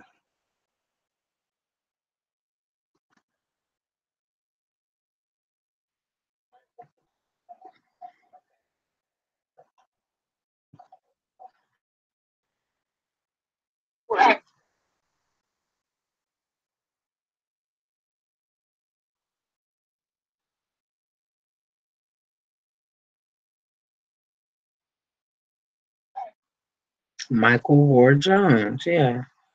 Jones War Michael.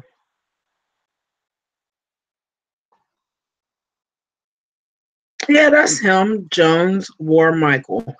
So it's his name spelled backwards, I guess, or in reverse on Facebook. Most of my fighters, you can find them on Facebook or Instagram.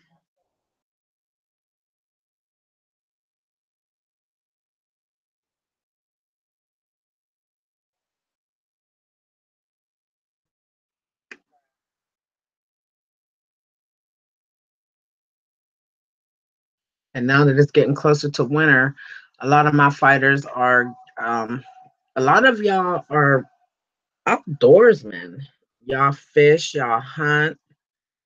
So I've been seeing some of the videos popping up on my timeline are some of y'all been out hunting, doing a little hunting. So it's carcasses starting to pop up on Facebook now.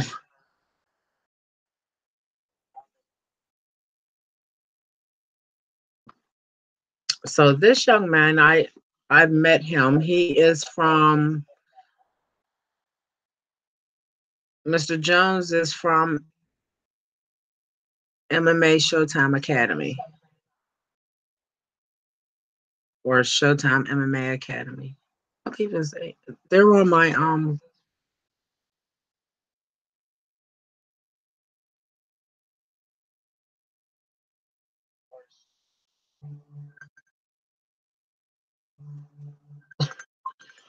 I have a fighter calling me from Nigeria in this moment.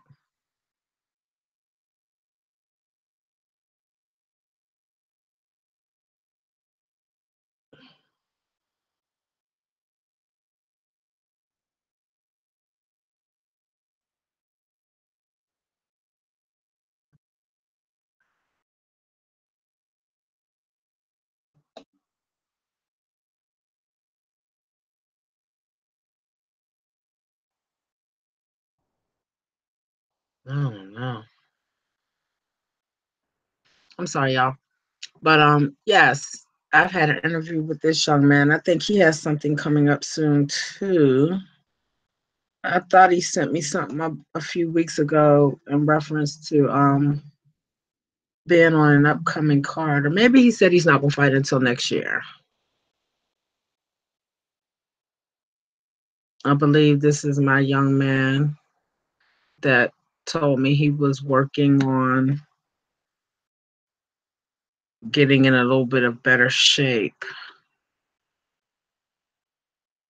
And just because you're heavyweights, I think the guys are starting to take the hell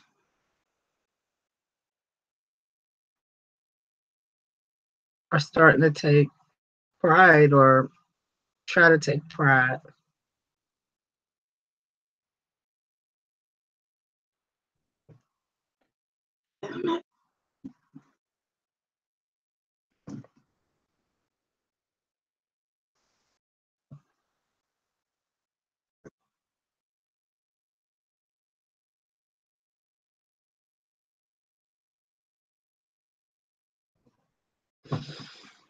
Hmm.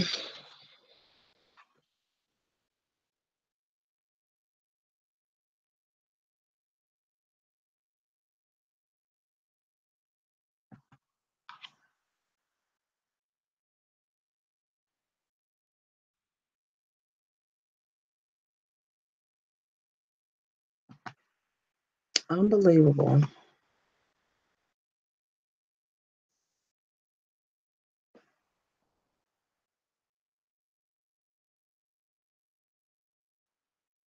Now at Walmart, buy Mucinex or these other partner brands and get a no-cost visit with a top-rated doctor.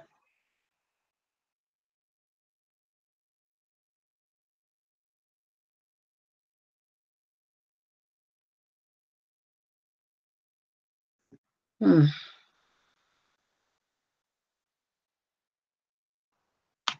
Hold on.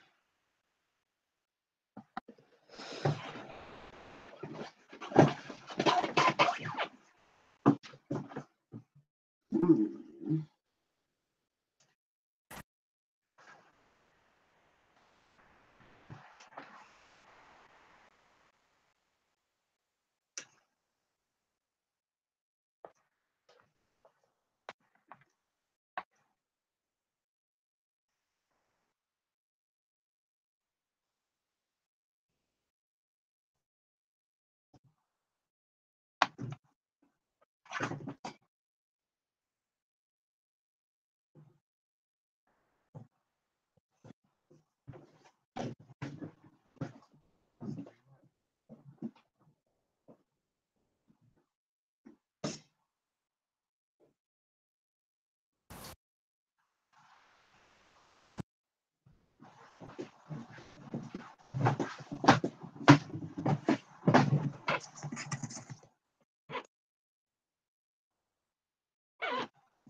Jesus Christ. One.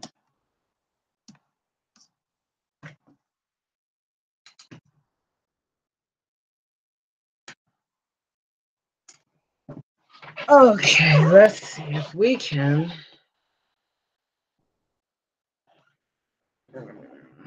Where is my?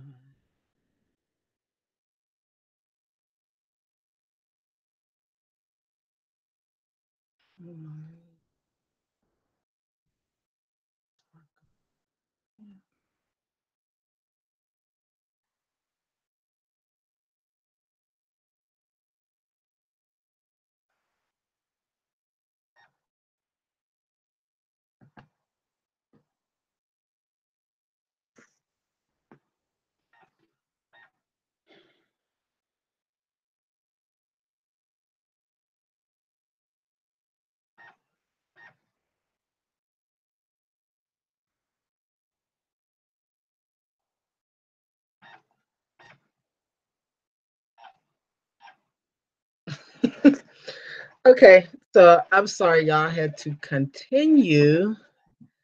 I had to change the battery in this camera. For whatever reason, it doesn't take an external charge.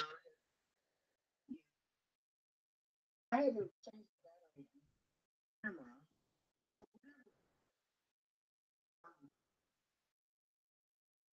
All right, so into the video.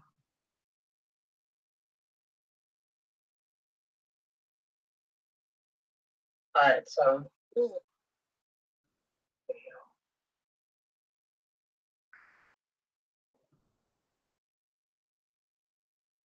got Michael Ward Jones on the bottom, and we got Dawn on the top. I believe that the next time we see Mr. Jones, he is definitely going to be a different beast. I know he's been working hard.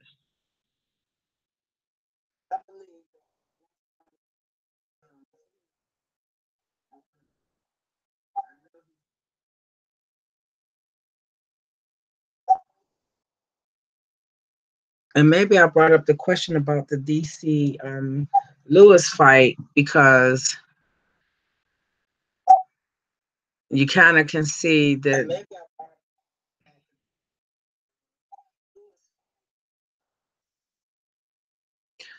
you can see that Don just uses all his go-to skills on his opponents. He doesn't even try to. Oh, well, Mr. Jones.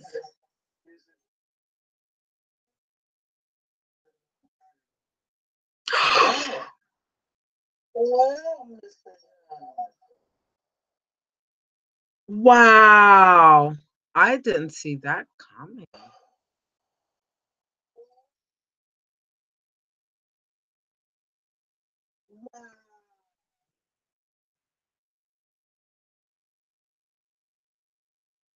Congratulations, Michael. See, that's what I'm saying. I got this, and I'm really thinking this came from Don because he sent me the two other ones. And look how much sportsmanship.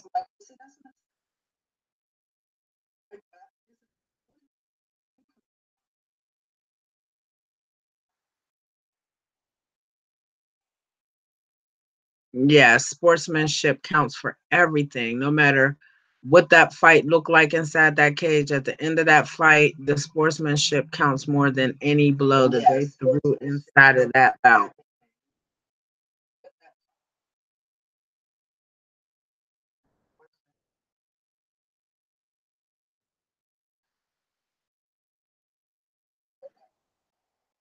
Let me see. Else throw a video up in here for us? Nope, nobody threw a video up in here. So I guess I gotta go to the messenger. I gotta go to the messenger. Let's go to the messenger. Oh, I know exactly. I know exactly who I want to.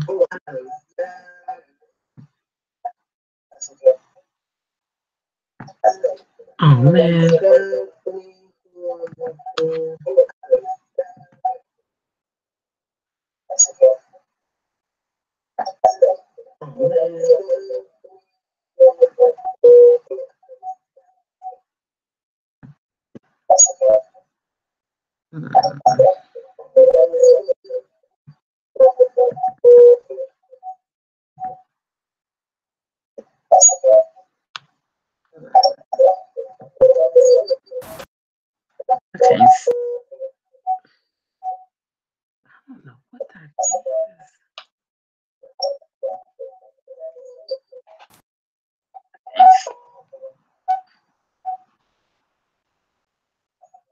have got to figure out where the hell that noise, that reverb is coming from.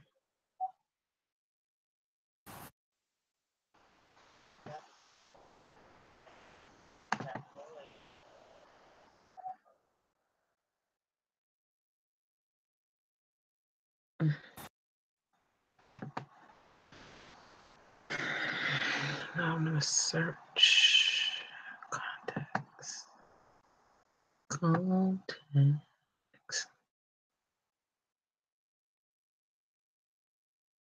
Oh, there it is. Damn. Sometimes I'm as slow as a slug.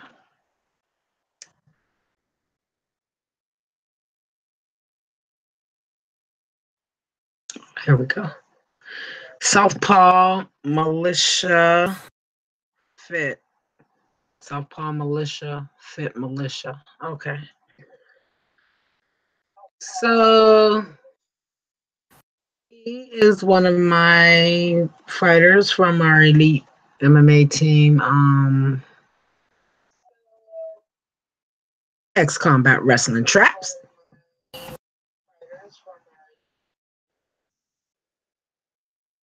So he was one of my my fighters that responded today. And he sent me SFL 30, Tony Whitemoy versus, let me open this up, see who it is. Who's that? Oh, Luke Hunsaker. Again, I don't think I've ever viewed this particular fight, so this is going to be a surprise for me.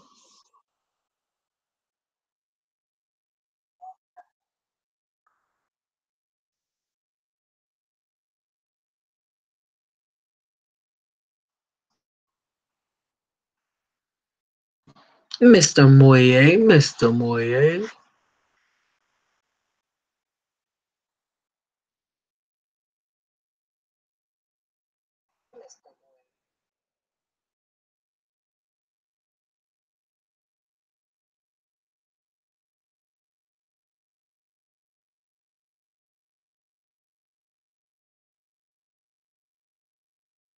Oh, dang. Shane was letting people know you better move your car. It's getting towed out this piece tonight.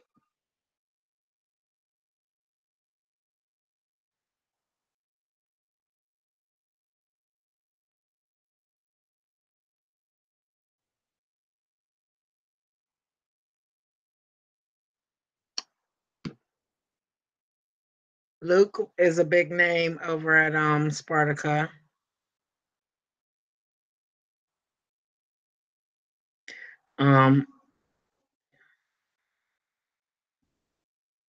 And he and Mr. Whitemoy usually is too. He fought back in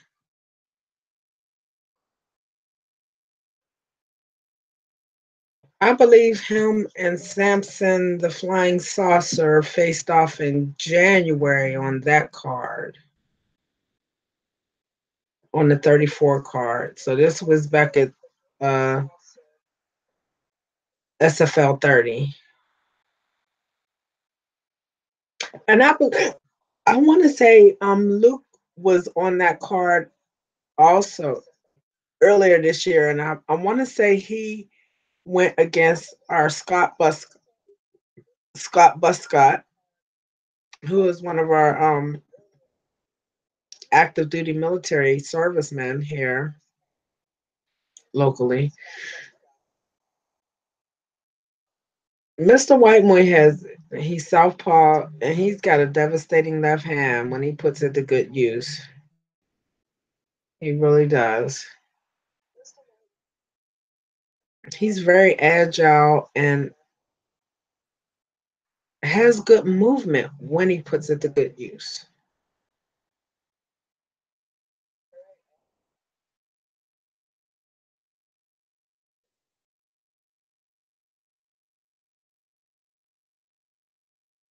But like I was saying, I think Luke Hunsaker and Scott Buscott had a fight earlier this year. I think they were on that Pro-Am card that Spartica did in January. And I believe that fight ended because Luke received a terrible injury. I can't remember to what part of his body.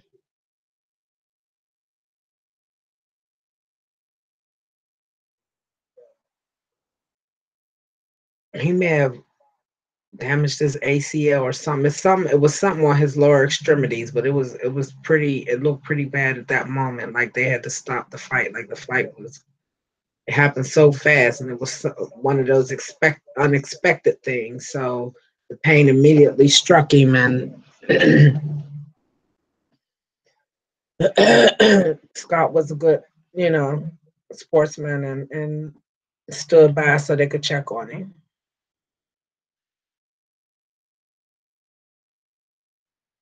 Okay, so at that point, Luke just was not responding, wasn't trying to defend himself. So Mr. Whitemore got that takedown and worked on that ground and pound and got Luke up out of there with that.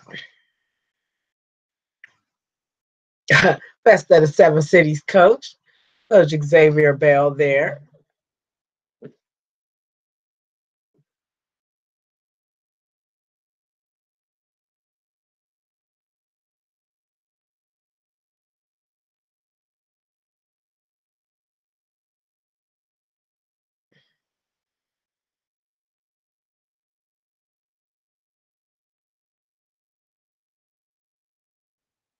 I do not know what is going on with this.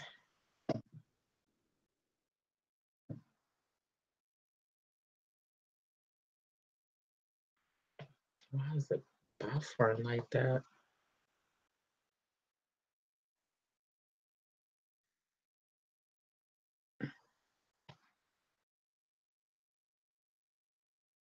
Oh, what is that? No freaking way.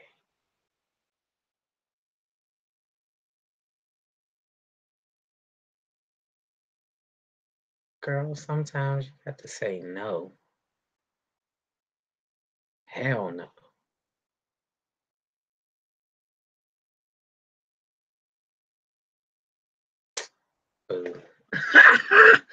Oh, no way. This fight is popping up. What is good? Why are we not connecting?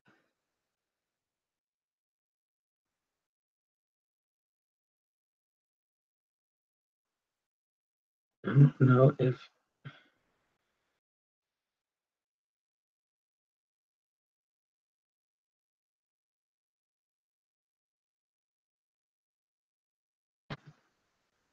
know if the buffering is coming from.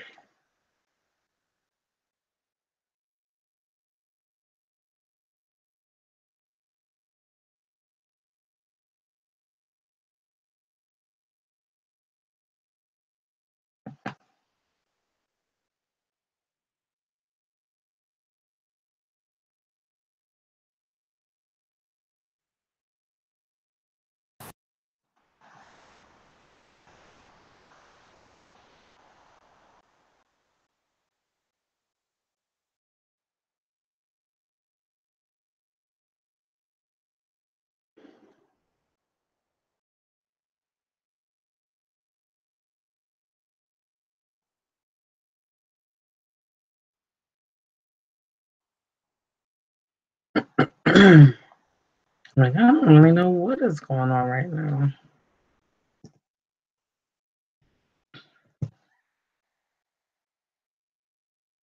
I know one thing.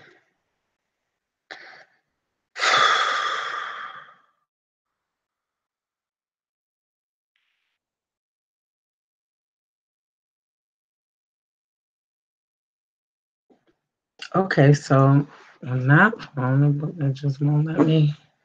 It's buffering for whatever reason. But I see that I am in live time with. Now,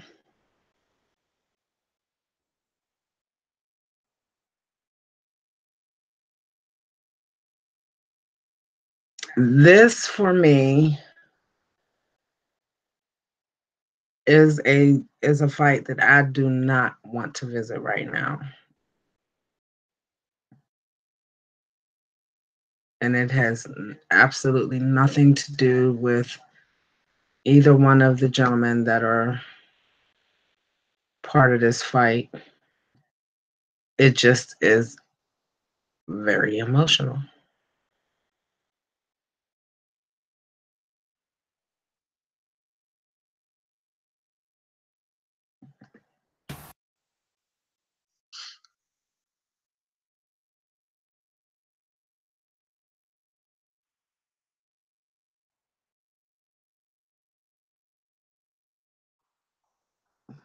Well, I think I know what happened. I think what happened was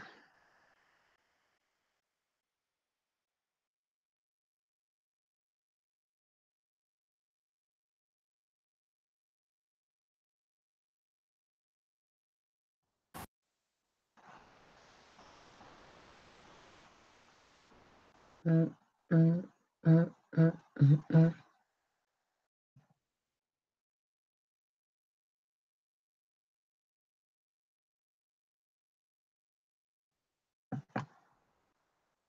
Mm, mm,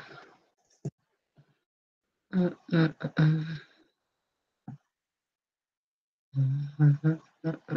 mm.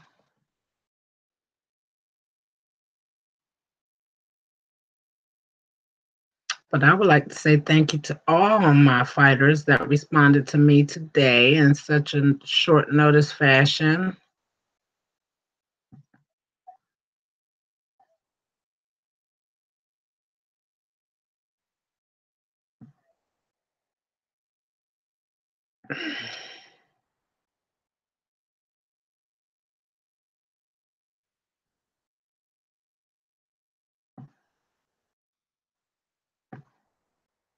And I'm gonna just give y'all just a little bit.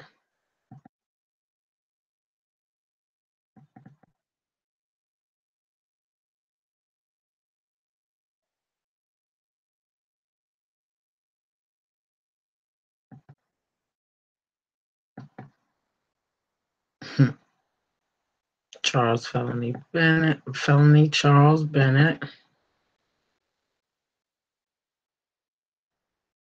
This guy was so exciting at that bare knuckle fighting championship too. He brought a different energy to it. I mean, you know, I think that's Mr. Bassett. He was fighting us. Mr. Lytle. He didn't get a fight on bare knuckle 3. He made Quit Worker his first opponent. I ain't even gonna lie. There's our guy, Bruce, and Kendall. What's up, Bruce?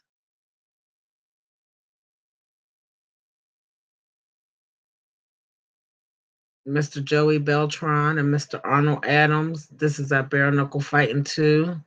So he made work of Mr. Beltran. Man, these guys, they be putting in, man. They really put in. This bare knuckle fighting situation is just not to be played with, straight up. It just really is not.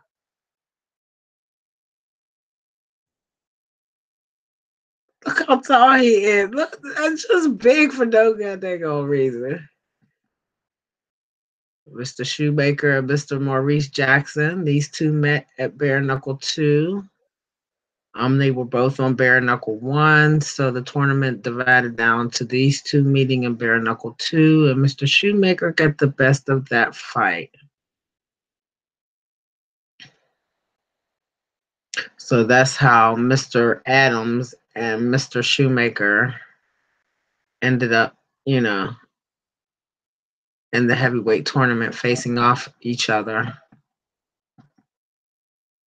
Cutman Stitch! Y'all be thinking it's a joke from this thing. I am not playing. Mr. Guns in the house with Miss Nikki. Look at us. Yeah. He was supposed to have a fight on bare knuckle 3. Here I am. Boom by it. Our bare weight heavyweight bare knuckle fighting championship champion. That's who he is. This is our guy right here. This is him. This is him at 2. He already knew in his mind. He already had it up here, what he was there to do. And he has accomplished his mission. Look at this picture. This is the money shot right here. Back. Britain. Back. That was a good ass fight. That was a really good fight. It went the distance and everything. It went the distance. It went the distance.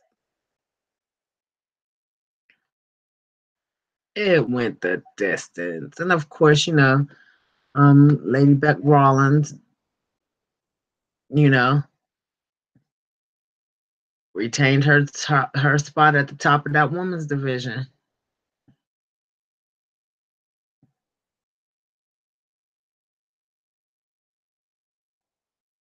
Look at them belts, y'all. The modern bare knuckle champion. I can't read what the other side says. In the sport of John L. Okay. In the sport of John L. Sullivan. So one of these belts is, if I'm not mistaken, is the post-Gazette belt, and one is the bare knuckle belt.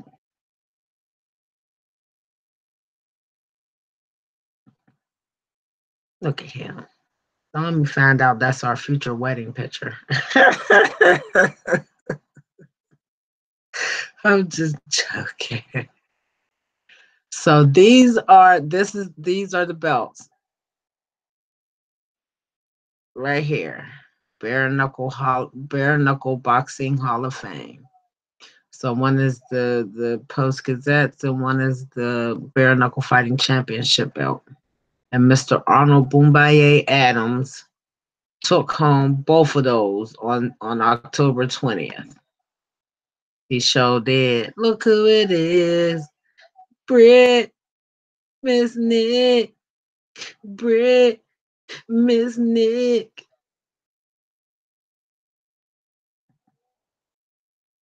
Look who we got photobombed by, you guys. Do y'all know who that is? It is Coach Reggie Barnett Sr. We did not even see him. I didn't even know he was in that picture until just this moment, you guys. He got me good. That's not usually him.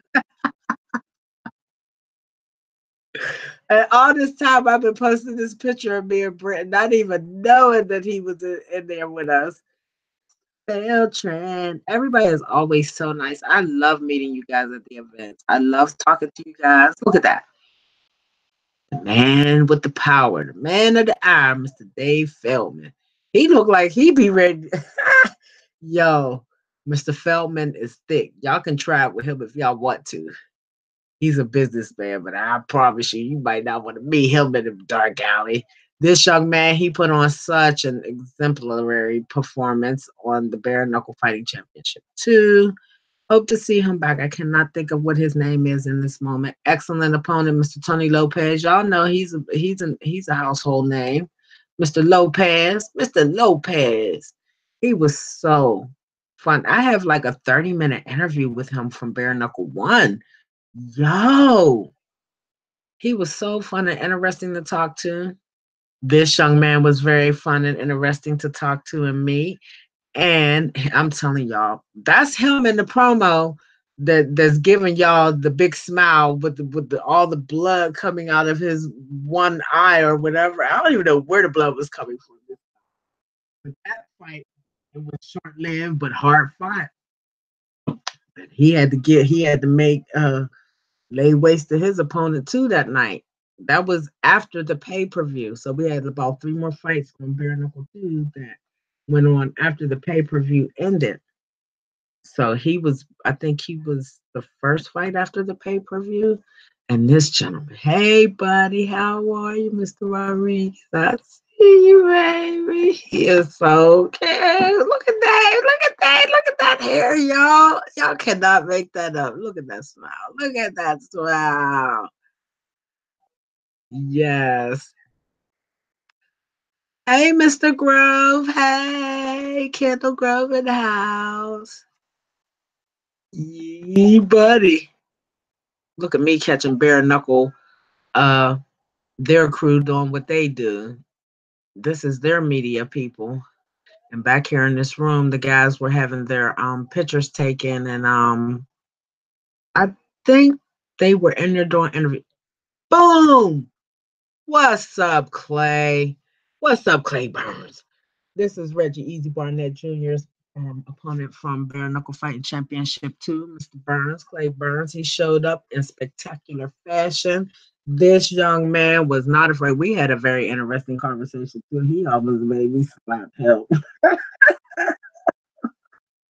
I was wondering in that moment if that's what he was trying to make me do, just by some of the great stuff he said. But he's a good guy. Um, it was fun to watch him and Reggie get it in. This young man just had a boxing match on a card in Vegas the same day that they did Bare Knuckle 3. He did a boxing match in Vegas. So I don't know, y'all might this kid right here. I I'm saying like that. I don't know. I felt like that division was not going. He was a great. It was great to have him part of the tournament. That's what I can say.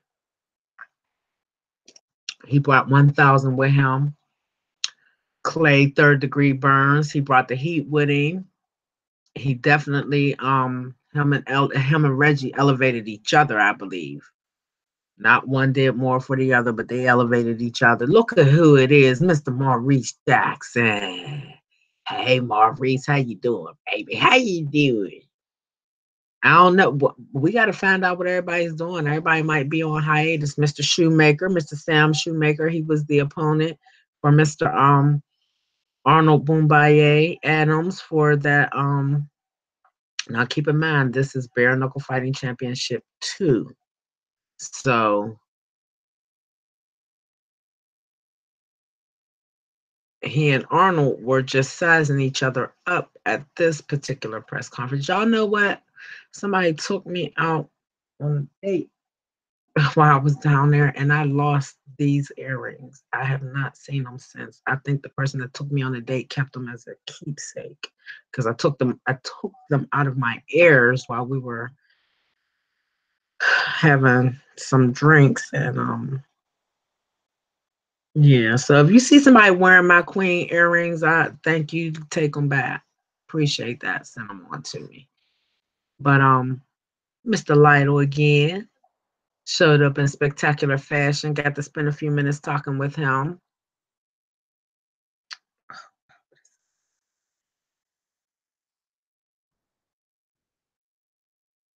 There's my dude, Reggie.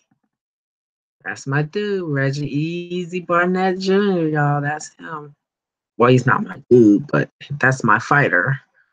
Y'all know I'll be with him when he roll out on the Bare Knuckle Fighting Championship thing. This young man put Virginia fighters on the map. He absolutely did. He did. Oh, I don't know what I did, but I did. I done up the pictures now, y'all. So y'all get a good look at these belts. They're very nice. I guess these are the Hall of Fame bare knuckle belts. I don't know.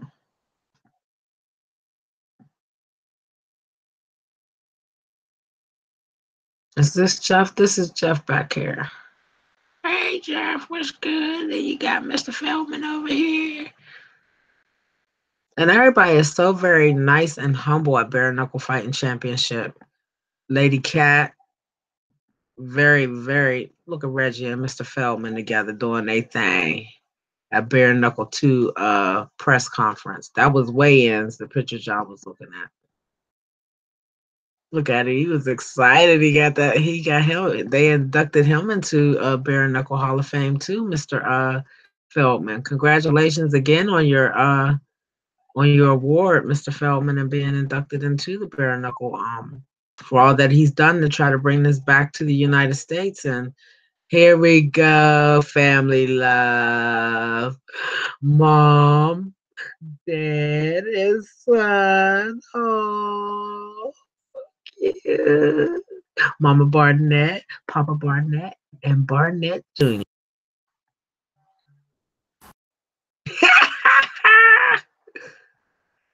Look, my whole crew from Virginia, my whole fighting crew. We had 3 people from Virginia on that bare knuckle 2 car. We had Reggie. He kicked that damn door open for all our Virginia fighters. Then we had Bruce and Bransky. He showed up and showed out. He got up in there against Mr. Kendall Grove. Nobody gave him a chance, but Bruce went in there and showed up and showed out. That's what Bruce did. Yes. He let Mr. Grove know he was in a fight. And then we had Britt and No Heart Fair. She was all up in there with Beck getting it in, getting it in. Look who in the background cutting up, y'all. Feldy. Feldy Charles Bennett with his crazy self. I thought we were going to have a bomb interview that night, but I think he thought, and I'm gonna say this out loud because this is the only thing I could think of in that moment. Later on, after the press conference and stuff, we had met. It might have even been after weigh-ins. Yeah, it was after weigh-ins the next day, and we seen each other on the parking lot. He was about to sit down and do an interview with him, and I was in the process, literally, of asking him about this, why he changed his fight name. I did not have a clue, had not had any chance to look it up. I think he thought they had put me up to that, calling him Crazy Horse, but no, we had not even had a discussion about it. And even right now to this day, I've never even talked to them about it. I know that these two have had history. And honestly, neither guy has said anything bad about the other, but I know they have history. I didn't know it at this moment when I took this picture. I didn't understand that or know that, but I found out later. So Felony thought that I was probably trying to be funny or something when I asked him when we were sitting down to start our interview and I brought up, Crazy Horse. I think he thought I was being funny or being, I don't know what he thought, but I think he thought that it was some kind of master plan or something. I don't know. I'm thinking that his thought process was not very positive in that moment with me because he automatically went into defense mode with me. And he absolutely walked away from the interview. I think he thought that I was going to give him a whole bunch of grief about it or something. But I needed to know what was going on. You know, it's something when it comes to you guys changing your fight name. So I was trying to really find out who he was as a fighter, about his career, where he had been. I just knew what I looked at on YouTube, which was, many, many fights. He's huge in other countries, huge. He's huge in Russia. He is huge in Japan.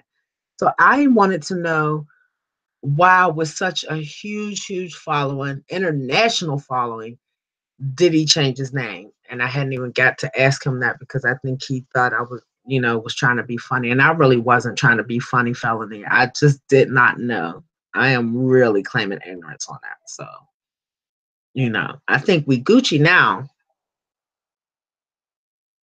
because he kind of got on Facebook and he do what he does. He posted and said and told people to tell me what can get me unfriended on Facebook or something crazy. And the fans jumped in the comment section and they gave me all the reasons why I could get unfriended on Facebook by Felony.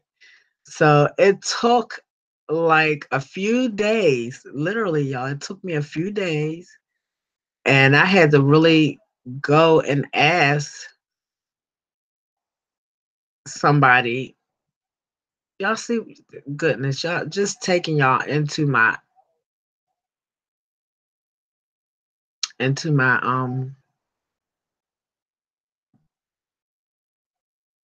my photo album. Let's see what this is. Oh, okay. Um, y'all see that I am many times.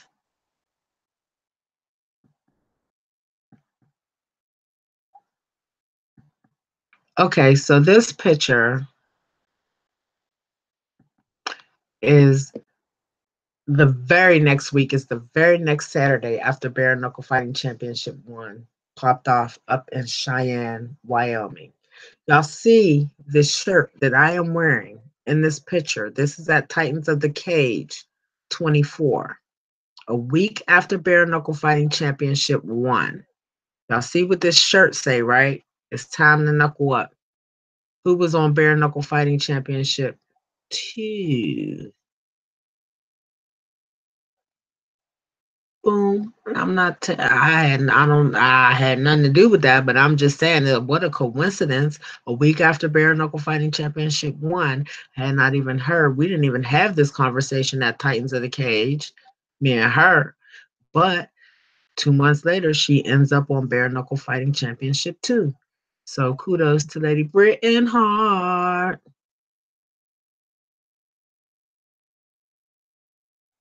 But there was a picture that, look who it is. Lady Beck Rollins, I be getting it in, y'all. Pulls up.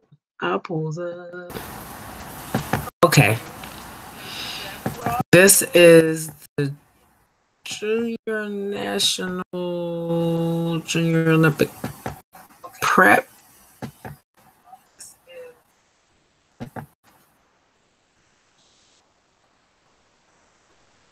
Look who it is. We down in West Virginia. This is one of our local referees, boxing commissions, peoples right here. Mufasa, he always up in there. This guy, man, I seen him doing focus pad work with one of the children from one of the young men from Team Norfolk, because that's where he is predominantly out of, Team Norfolk.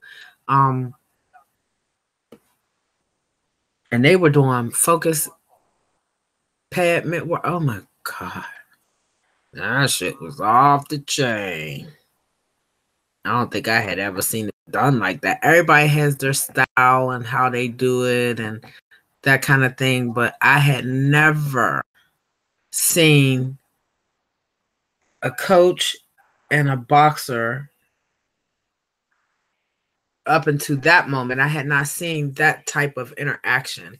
I mean, I've seen a lot of people hold a lot of mitts for a lot of boxers, and I just never seen that type of energy that him and that young man that he was, holding those mitts for that day were having. I just never seen that type of energy before.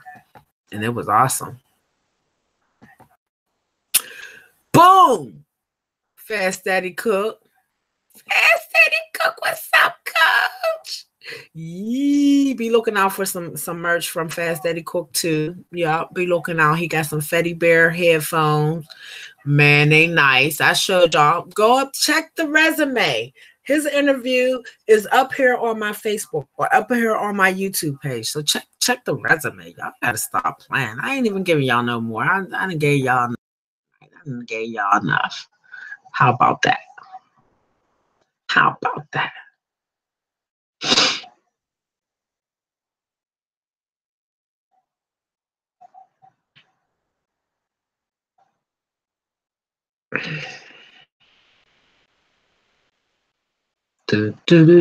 View more movies left. I'm telling y'all and told y'all I got a year's worth of footage. I think this is the Sugar Tournament.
There we go.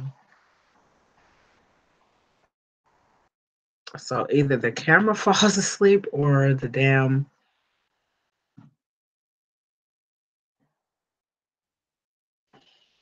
or the laptop falls asleep. One of the two. But that camera, as much money as I sank into this damn camera, it don't even accept an external freaking charge. I have to make sure that I have an initial battery and then a backup battery. So, and I went and bought a cable. It's supposed to do that, but Canon apparently does. Um, I guess it's kind of industry trade secrets that they're protecting and stuff. So, they have to change up what they do so nobody else can steal their information. Like very few chargers will work for this. I gotta use a Verizon charger for that. Like I literally have to have that charger, or my phone might not receive the charge because Verizon makes all their stuff to fit their stuff. Period. Like my car charger is Verizon because when I stick my cords into another charger, like they don't receive the charge.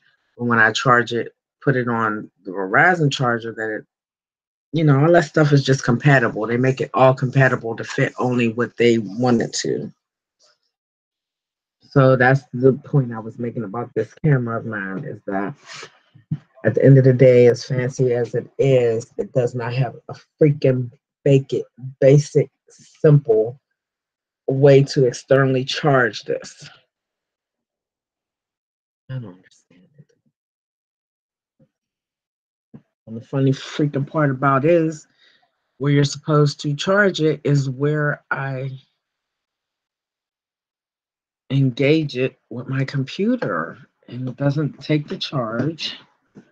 And I'm thinking, it's just craziness. But it is what it is. Again, you guys, thank you for hanging out with me, Miss Nikki, Fightheads MMA. Um, the deeper I get into this computer thing and the inner workings of the system of the computer, the better my videos will be. As y'all see, I spent my first year going to different events, collecting footage and videos and all of that stuff and interviews. And it will probably take me a year to take y'all back through all of that I have already done. I'm going to just bring it up periodically because there's so much stuff that goes on from day to day in the sports combat world that it's not hard to one day things are like this and then the next day, something's different. Like I did my cash yesterday, and yesterday things were pretty much solidified on the card for EWC, and then today Brian and Bruce do their show, and they have to make announcements that a couple of fights have been changed or a fight fell off the card. I think technically he only really mentioned that one fight was not going to happen. So we still got a possibility of anywhere between 18 and 22 fights happening on this card. And I say that because we already started out with two to be announced on the pro level and two to be announced on the AMI level. So he was still looking for fighters for two of the fighters on the AMI side and on the pro side of the card. So then we had one of our healthy fighters have an injury, something that he just could not help. So until he's cleared by the doctor, he can't fight. So that knocked Brian Maxwell's fight off the card. But I think he's going to go. My guy said he's going to fight another young man. named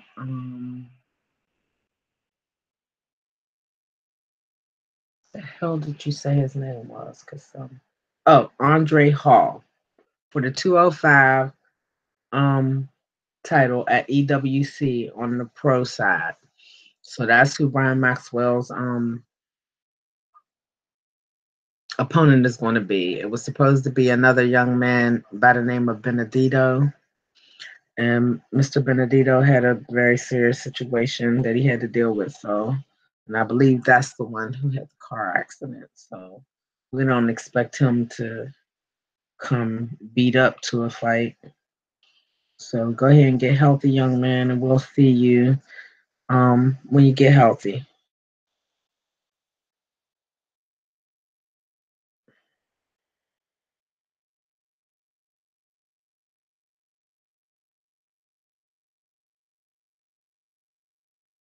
You know who it was? I thought about it too, Mr. Gray. It was Mr. Foyer that I seen at Guts and Glory. I am so sorry, but I always get y'all two mixed up. It's not purposeful, but it's just something in there that makes me think that one is the other and the other is one. So I apologize for that. But that's who I seen up at it might be that they have the first same name, Quentin Foyer and Quentin Alexander Gray. Yeah, so that might be the issue with me is that your names are so familiar that or that y'all have the first same name. I don't know. But it's not purposeful. But trust and know, y'all. Every day I'm thinking about how I'm going to get better. Every day I'm thinking about how I'm going to present stuff to you guys, and every day I'm trying to figure out how I'm going to keep you engaged. And every day I'm just thinking forward progress. You know, I might be a little bit slow with it. I may be a little bit nitwitted with the inner workings of computers, but my initial plan is coming together, and I don't have to rush anything. Period. I'm not in competition with anyone. Um,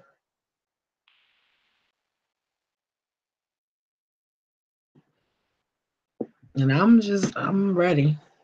I'm ready. Bring it. So maybe tomorrow, some of my other fighters will see all that we did tonight, looking at footage and having a good time and rocking with it. Maybe tomorrow the inbox will be full of new videos for us to check out. I keep saying there's enough information out here. Like, if I just sat down and took my time as I was doing in the beginning until life got very hectic for me and broke down my information like I usually do, I would have 3 solid shows a day for y'all. That's how much information there is out there about the amateur and low level pro of mixed martial arts, combat sports, however you want to look at it, boxing, all of that. There's so much of that information out there. I don't have to at all. If I don't want to, I don't have to even bring up the UFC, Bellator, or anything like that unless one of my fighters from down here at this level is moving up to that level. They have enough people covering them. So until they want to give me them coin gauges, I'm just stay right on down here with all the. But we do it for the love, and then we move on up to the moolah. So like I don't even have a plan for what I might have in store for tomorrow. What's tomorrow? Tuesday. Sorry, y'all, my nose was itching. It's voting day. Make sure you get out and vote. Make sure you vote. It don't matter who you're voting for. Make sure you vote. I don't even do politics, so I'm not even about to give y'all no sermon, no nothing. Just go vote. That's all I'm saying.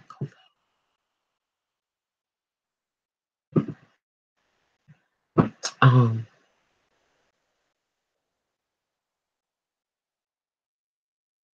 so much. EWC is coming up. I am telling you, I am missing so many things because I was so I needed to concentrate on fixing this situation with my computer. So it's gonna take me a minute to get caught back up or whatever. Um, I got sent a lot of new stuff today.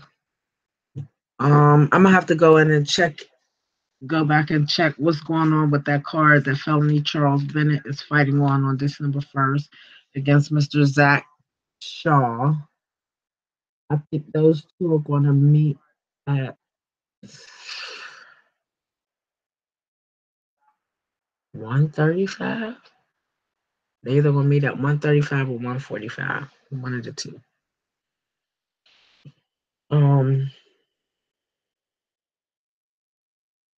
Hopefully I'll be able to get up with my premier team, X Combat Wrestling Trap, because they going up here to EWC and dust it up. They got a few names from their team that's going to be on that card, and they usually roll very deep. And they've had some. I'm just going to have to find. I'm going to have to go through and get the information for my female fighters and just do a special on my female fighters. I know that Tiny Terror Graph is to be on this upcoming card this weekend at King of the Cage. I was going to go to that event, but it ended up I had to make a boss decision, and I had to invest into my business this time. So I took that money and invested back into myself and my future of what I see for my business. I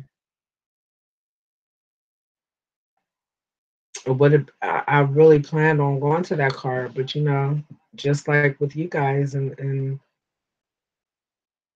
getting to the cage for a fight, anything can happen between the time you sign up for the fight and the time that fight actually happens. So at this point, I had to make a decision. Did I want to just spend money, throw money out the window, or do I want to invest in myself and try to bring some money back in? So that's where I'm at with it. At any time, if you feel like you want to donate, make a purchase, um, hopefully very soon I'll have some great pictures to put up of my products that I do have coming.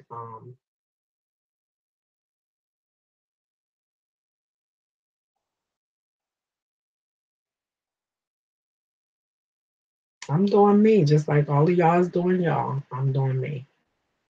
So if you ever want to support or make a purchase, you can find Fightheads MMA on PayPal and Cash App.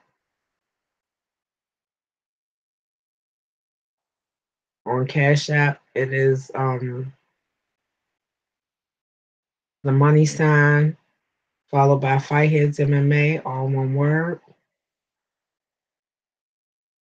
And on PayPal is paypal.me/Fightheads MMA. So if you want to make a donation to my movement, or you want to make a purchase from any of the merchandise that I will be having soon, t-shirts, hand wraps, gloves, MMA gloves, boxing gloves, all sparring equipment. So if you support the movement, this is my mantra. Check the movement, join the movement, be the movement. I gotta be the message that I give you guys. So I checked, I joined the movement. Now I am becoming the movement.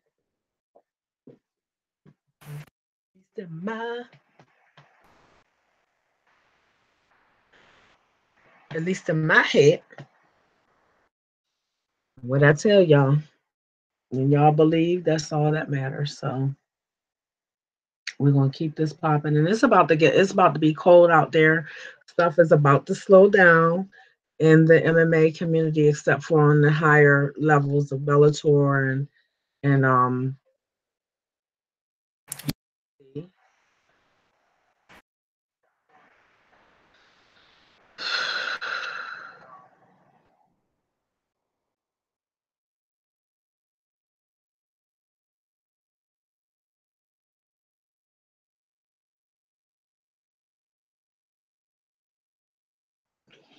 that's one of my merch people now.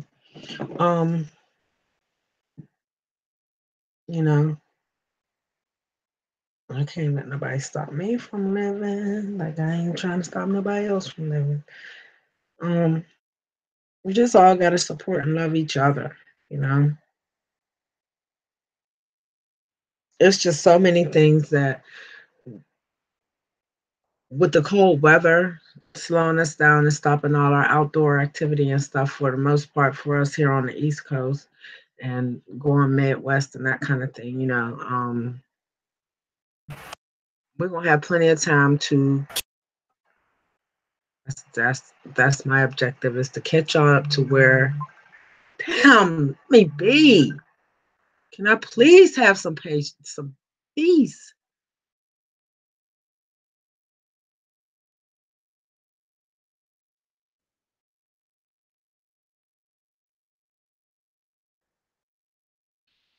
Um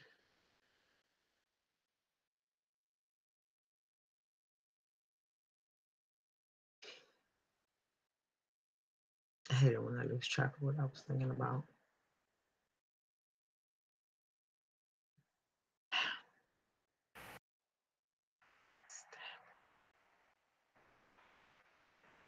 We all gotta show love and support and everything. I've been working very hard on making sure that I have as much merch as I can coming to EWC. Investing in myself. I'm not here to take money out of nobody's pocket. I am here to be a positive influence on the community. So at the same time, I gotta eat. I've spent money over the last year doing this without a nickel return, including helping people do stuff along their journey. So, with that being said, it's time. And I'm always do the best that I can to be the best that I can. Um, I said the winter months are going to slow us down where I'm centrally located. We have several fights on the 17th of November, and there's some events happening on December 1st. But I don't, after December 1st, I think it might be a fight. There's an event on December 8th, I believe, and I have to go back and check my information and see what event that is and where it's going to be located. I think that's the Donald Cerrone situation up there in Manassas, Virginia. I think that's going to be on December 8th. That was another card that Kasem was supposed to be on, and trying to think there was somebody else that hit me up and told me they was going to be on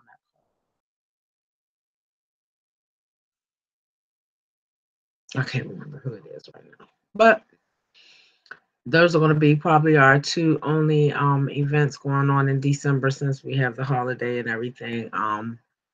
We lucky that we even get in what we getting in November because it's so close to Thanksgiving and everything, you know. And for my fighters that are going to be fighting anywhere between now and the end of December, bless your hearts, baby, because you guys are still having to stay in training. You guys are still having to say no to some. We all wait till this time. You know, we'd be excited for this time of the year for all the great cooking that goes on and our family and our extended family households and you know. So you guys are sacrificing once again for the entertainment of others, including myself. You guys are sacrificing. to make your weight and be healthy and ready to go for your fight. So for that sacrifice, I tell you guys, thank you. Thank you very much. This is probably one of the hardest times of the year to make a sacrifice like that. Who in the right mind say they about to start a diet at Thanksgiving? That's the story we tell ourselves in our dreams. But you guys, that's the way of life for y'all. It's not a hobby, it's a way of life. And I understand that and I respect that. So I thank y'all for that. And like I said, I got to go back, check the resume, see what's going on, see what comes in on the bulletin board between now and tomorrow evening. I got to find a good, I want y'all to tell me what would be a good time for y'all, for me to stream, for y'all to be in the live streams with me and interacting with me. What would be a good time for that to happen, for me to make that a regularly scheduled program on my YouTube page? What time is a good time for you guys? So as soon as y'all collectively get together on that, um, send your comment, put your comments in the section, or hit me up on Facebook, hit me up on Instagram. It doesn't matter. Just hit me up and let me know that that's what you're talking about. Whatever time you're talking about, let me know that's what you're talking about. You asked us the question, Miss Nikki, what time is a good time for you to maybe do your live stream so you can have as many people in? I need y'all to invite people to these live streams. I need y'all to hit the like button and the share button. I appreciate that.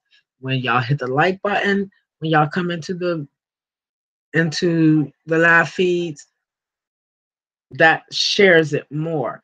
It's saying that people are interested, that I'm talking about something that is worth somebody's time in that moment. And maybe they should, other people should come check it out. So, I got to get back on my ground with my podcast. I have a podcast on Anchor. I think that might be where I take shit to the grown up level. That might be, because that's less frequent. I doubt very highly if there's any children up on Anchor, unless there's some Anchor children shows. I don't know. But I'm going to get my Anchor podcast back together. I've got several interviews up there. I actually should have been talking to some of my fighters from that's going to be on the Bare Knuckle Fighting Federation card. I believe that is going to be, but I guess I'll just have to go. Okay, on my Anchor podcast, I have an interview with Estevan A. Terrible Payan. He was on the first Bare Knuckle Fighting Championship card. He is now moved from Bare Knuckle Fighting Championship to World Bare Knuckle Boxing Federation. And that card is coming up very soon. I think it's at the end of this month. I have a wraparound update for June and August. So I think I got several interviews compiled into that one podcast. Then I was invited to check out 12 Round Boxing's new facility out there on South Military Highway, right out there by the water tower. If you're going towards Chesapeake, it will be on your right side, right there at the water tower. So you might want to check out 12 Rounds Boxing out there. You got Rob Sweeney, you got Christopher Curtis, you got man, it was some great boxers in there. There's some great boxing in there. They trying to build up their situation. So if you out on that part of in Chesapeake, you know what I'm saying? I think that's like one of the last places you can be before that big industrial area. It's still, right there at the beginning of the industrial area where right before you go up on the bridge. So check them out at 12 Rounds. Showtime MMA. I had me some interviews with them. And then I have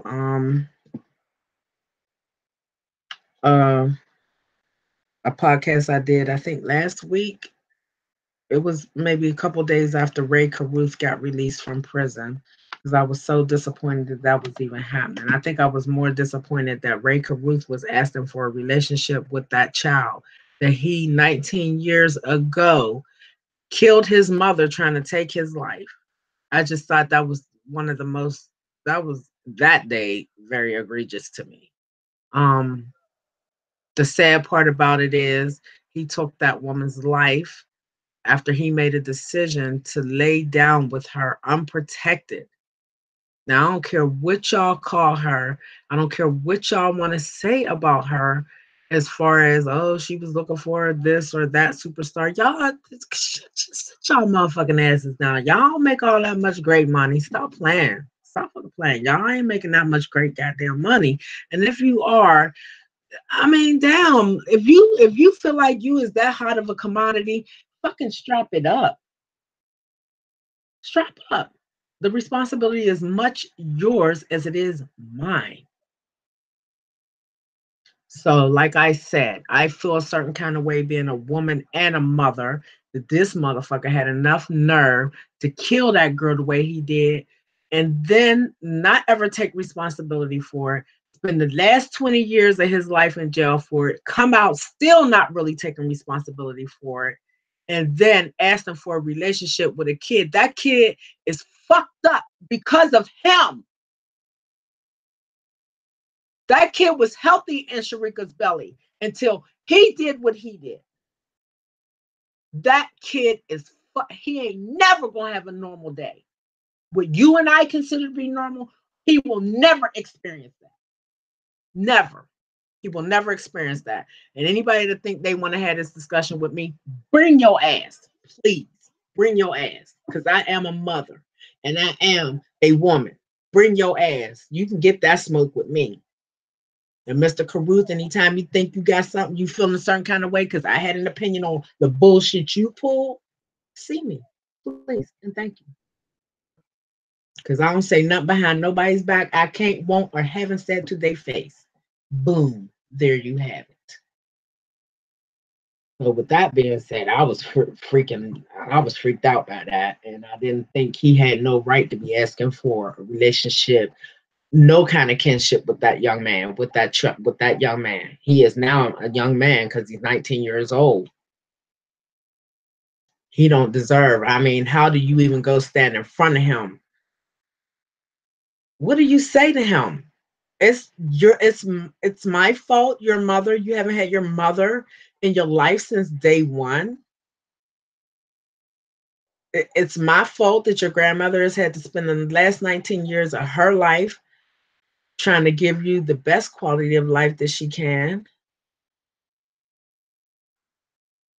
And his mama, her ass can get it too. Ray Caruth's mama can get it too. Talking about she all in touch with her first grandson. Well, he ain't do to your first grandchild's mother what he did to Sharika. How about that? And your ass don't deserve to see that kid neither. I wouldn't expect if my son did what the fuck he did, I would not expect for that family to feel like I have a right to see that child either. Because that's my child that did that. Some of that got to come from somewhere. Y'all can't keep sitting up saying people are all this and all that. They're great. They were this, they were that. Our character is what we do when we think no one is watching. And he thought nobody was watching. He thought nobody was watching. Stop playing with me. You don't know. Get the fuck out of my face, Ray Caruth, with that bullshit. Nigga, I can't even see your ass walking down the street. I'm not no fighter, but nigga, I will turn into one if I ever see your ass on the streets. That was just so egregious what you did. And I don't give a fuck about you ruining your career. I don't give a fuck about your life being ruined, because you ruined many other people's lives from the poor choices that you made. I guess every woman was supposed to just run and jump on the dick and be happy that they was jumping on Ray Caruth's dick. He ain't supposed to have no responsibility. about where he and how he stick his penis. And that goes for every single one of y'all. I talk to my own sons like this. So if I talk to them, y'all get the same business. Y'all do not get a pass. You do not get a pass. You do not get a pass. And for all y'all raggedy ass women out there that go up and lay up, make these babies with these boys, and then y'all use these kids as pawns. You ain't seeing the kid and want money. That old bullshit with the girl dipping the baby in the water in the bathtub. That 5-month-old baby ain't done a damn thing to your ass. And for the family of that young lady, how is she mad at this boy for not sending her money for this baby? But y'all got enough money to get her ass a lawyer to get her off of what the fuck she did, and it's shown in front of millions of people on Facebook. Y'all got to stop this ridiculousness. I'm not, no, even my own child, I am not supporting the ratchetness. I'm not, no, I'm not going to do it. And I'm not going to pretend that it's not happening. I'm not going to pretend like the shit don't happen. But y'all can't keep coming to people like me and asking for all this fucking understanding and forgiveness and all. No, talk to Jesus, because you talking to, I'm not the one. That's not even what I do. And I'm the biggest forgiver ever of people doing idiot and stupid and ignorant bull stuff, because I'm a human being too, and I've done some stupid things in my life. But guess what? I ain't never motherfucking done. I ain't never took a life. That's what I ain't never done. I ain't never took a life and then asked a whole family of people to overlook the ignorance that I have put on them and my own family. Like I said, if that had been my son, I wouldn't have parted my lips to the Adams family about seeing that child.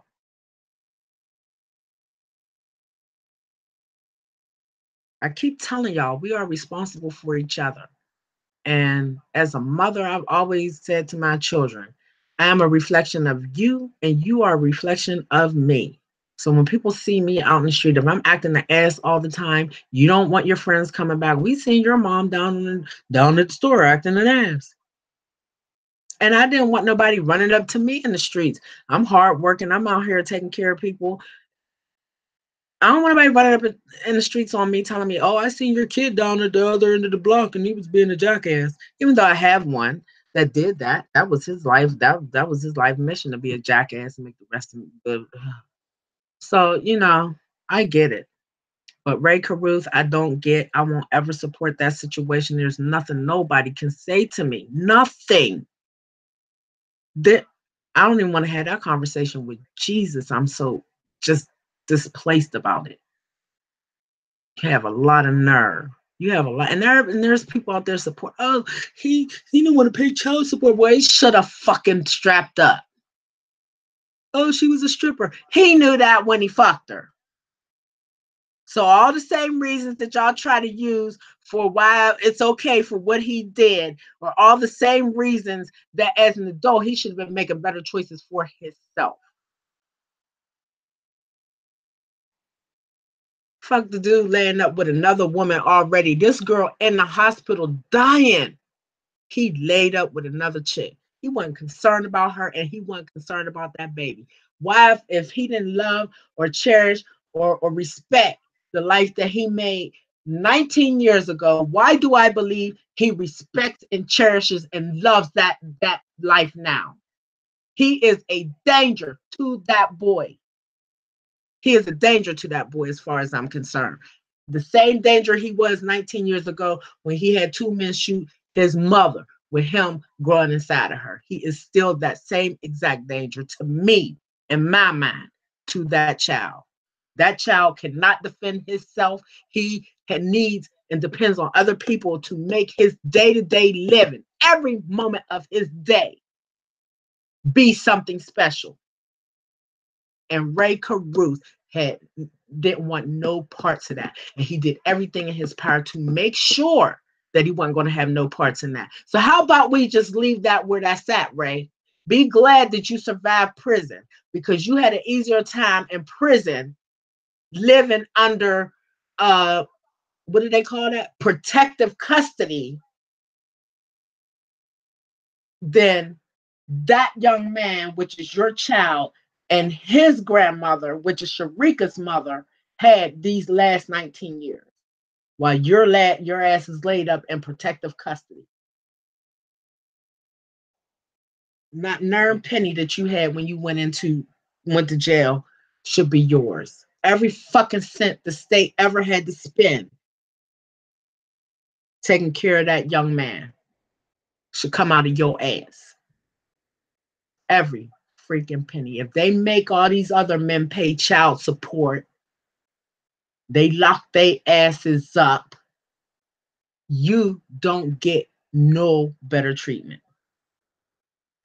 So you owed up 20 years, bro. What you got on my 40, homie? What you got on Chandler's 40, homie? It's just some things that touch me, and I got to let it out, and I got to let it go, and I'm going to let it go. And there's going to be people that don't agree with me. There's going to be people that do agree with me, and that's all well and good. But at the end of the day, and this, oh man, on top of that, it's some raggedy ass woman that's out there chasing this no good nigga right now. Laid up with him right now. Probably done already put a baby in a bitch by now. He can still make babies. They ain't. Come on, man. Come on. No. And that kid still got to spend the rest of his life with that, however long God gives him. He still got to spend the rest of his life in that condition. He don't get to come out of that like your ass came out of prison. You know how many thoughts that child has in a day that he can't fucking verbalize because of you? He can't even stand up straight because of you. And you are his father.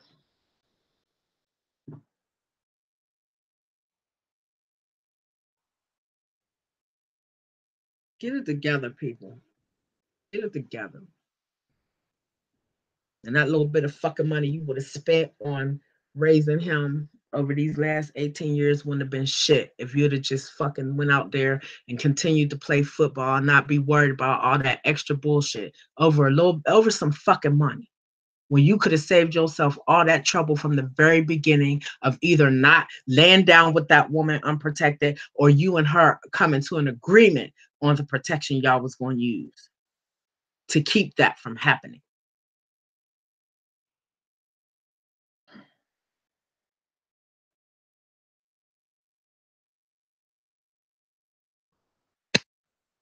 Boom. FightheadsMMA.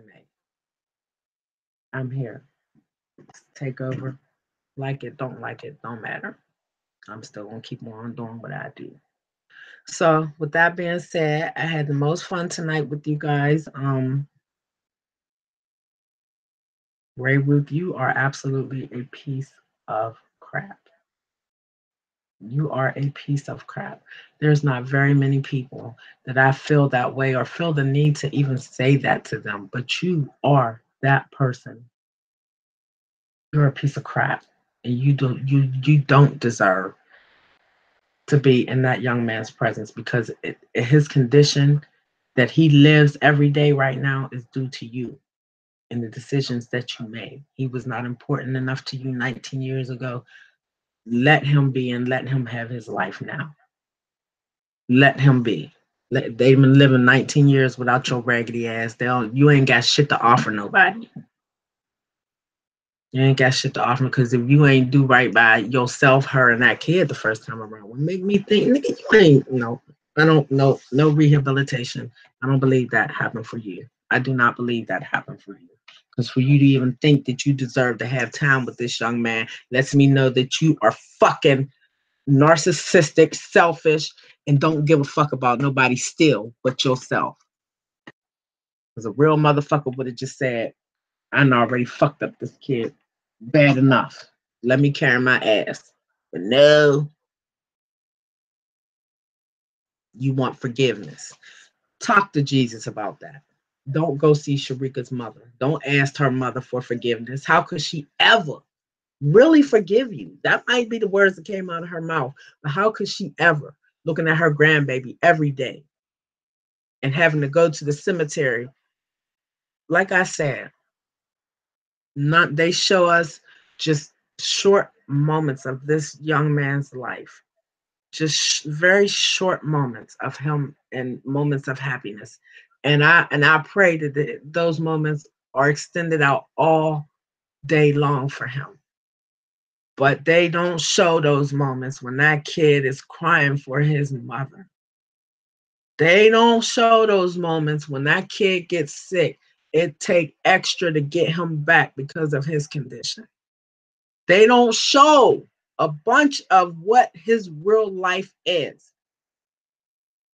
But they will show us a video of you begging for forgiveness. Boy, you better hope that you never, ever, ever, ever, when I say ever, I mean this, ever come across me in public. Because I did that, like you went to jail for what you thought you believed in, bruh. I'm willing to take that chance. I ain't never felt that way. And I don't like pain, so I don't like to hit people. But brother, you is one of them people I would definitely take my chance on. Putting them paws on. Absolutely. And this ain't even for no other reason but for womankind. Y'all think y'all can just do shit like that? Stop freaking walking away from your children, mothers and fathers. Once we decide that we're going to bring that life into the world, that's our responsibility. Good, better, and different. It's our responsibility and it's our job. The most selfless job you'll ever have is being a parent.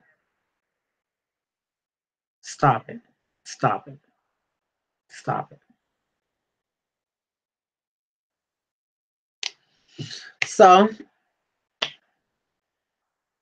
I guess I'll see you guys tomorrow or later on today. It's already 3 o'clock in the morning. That's what I'm saying. I'll be having a ball. The MMA, the combat sports world rocks to me. It's on and popping. Y'all not getting rid of me. I'm here. I'm here to stay. So, with that being said, have a good night. Have a good night. Love, peace, and hair grease. I'm FightheadsMMA. Deuces.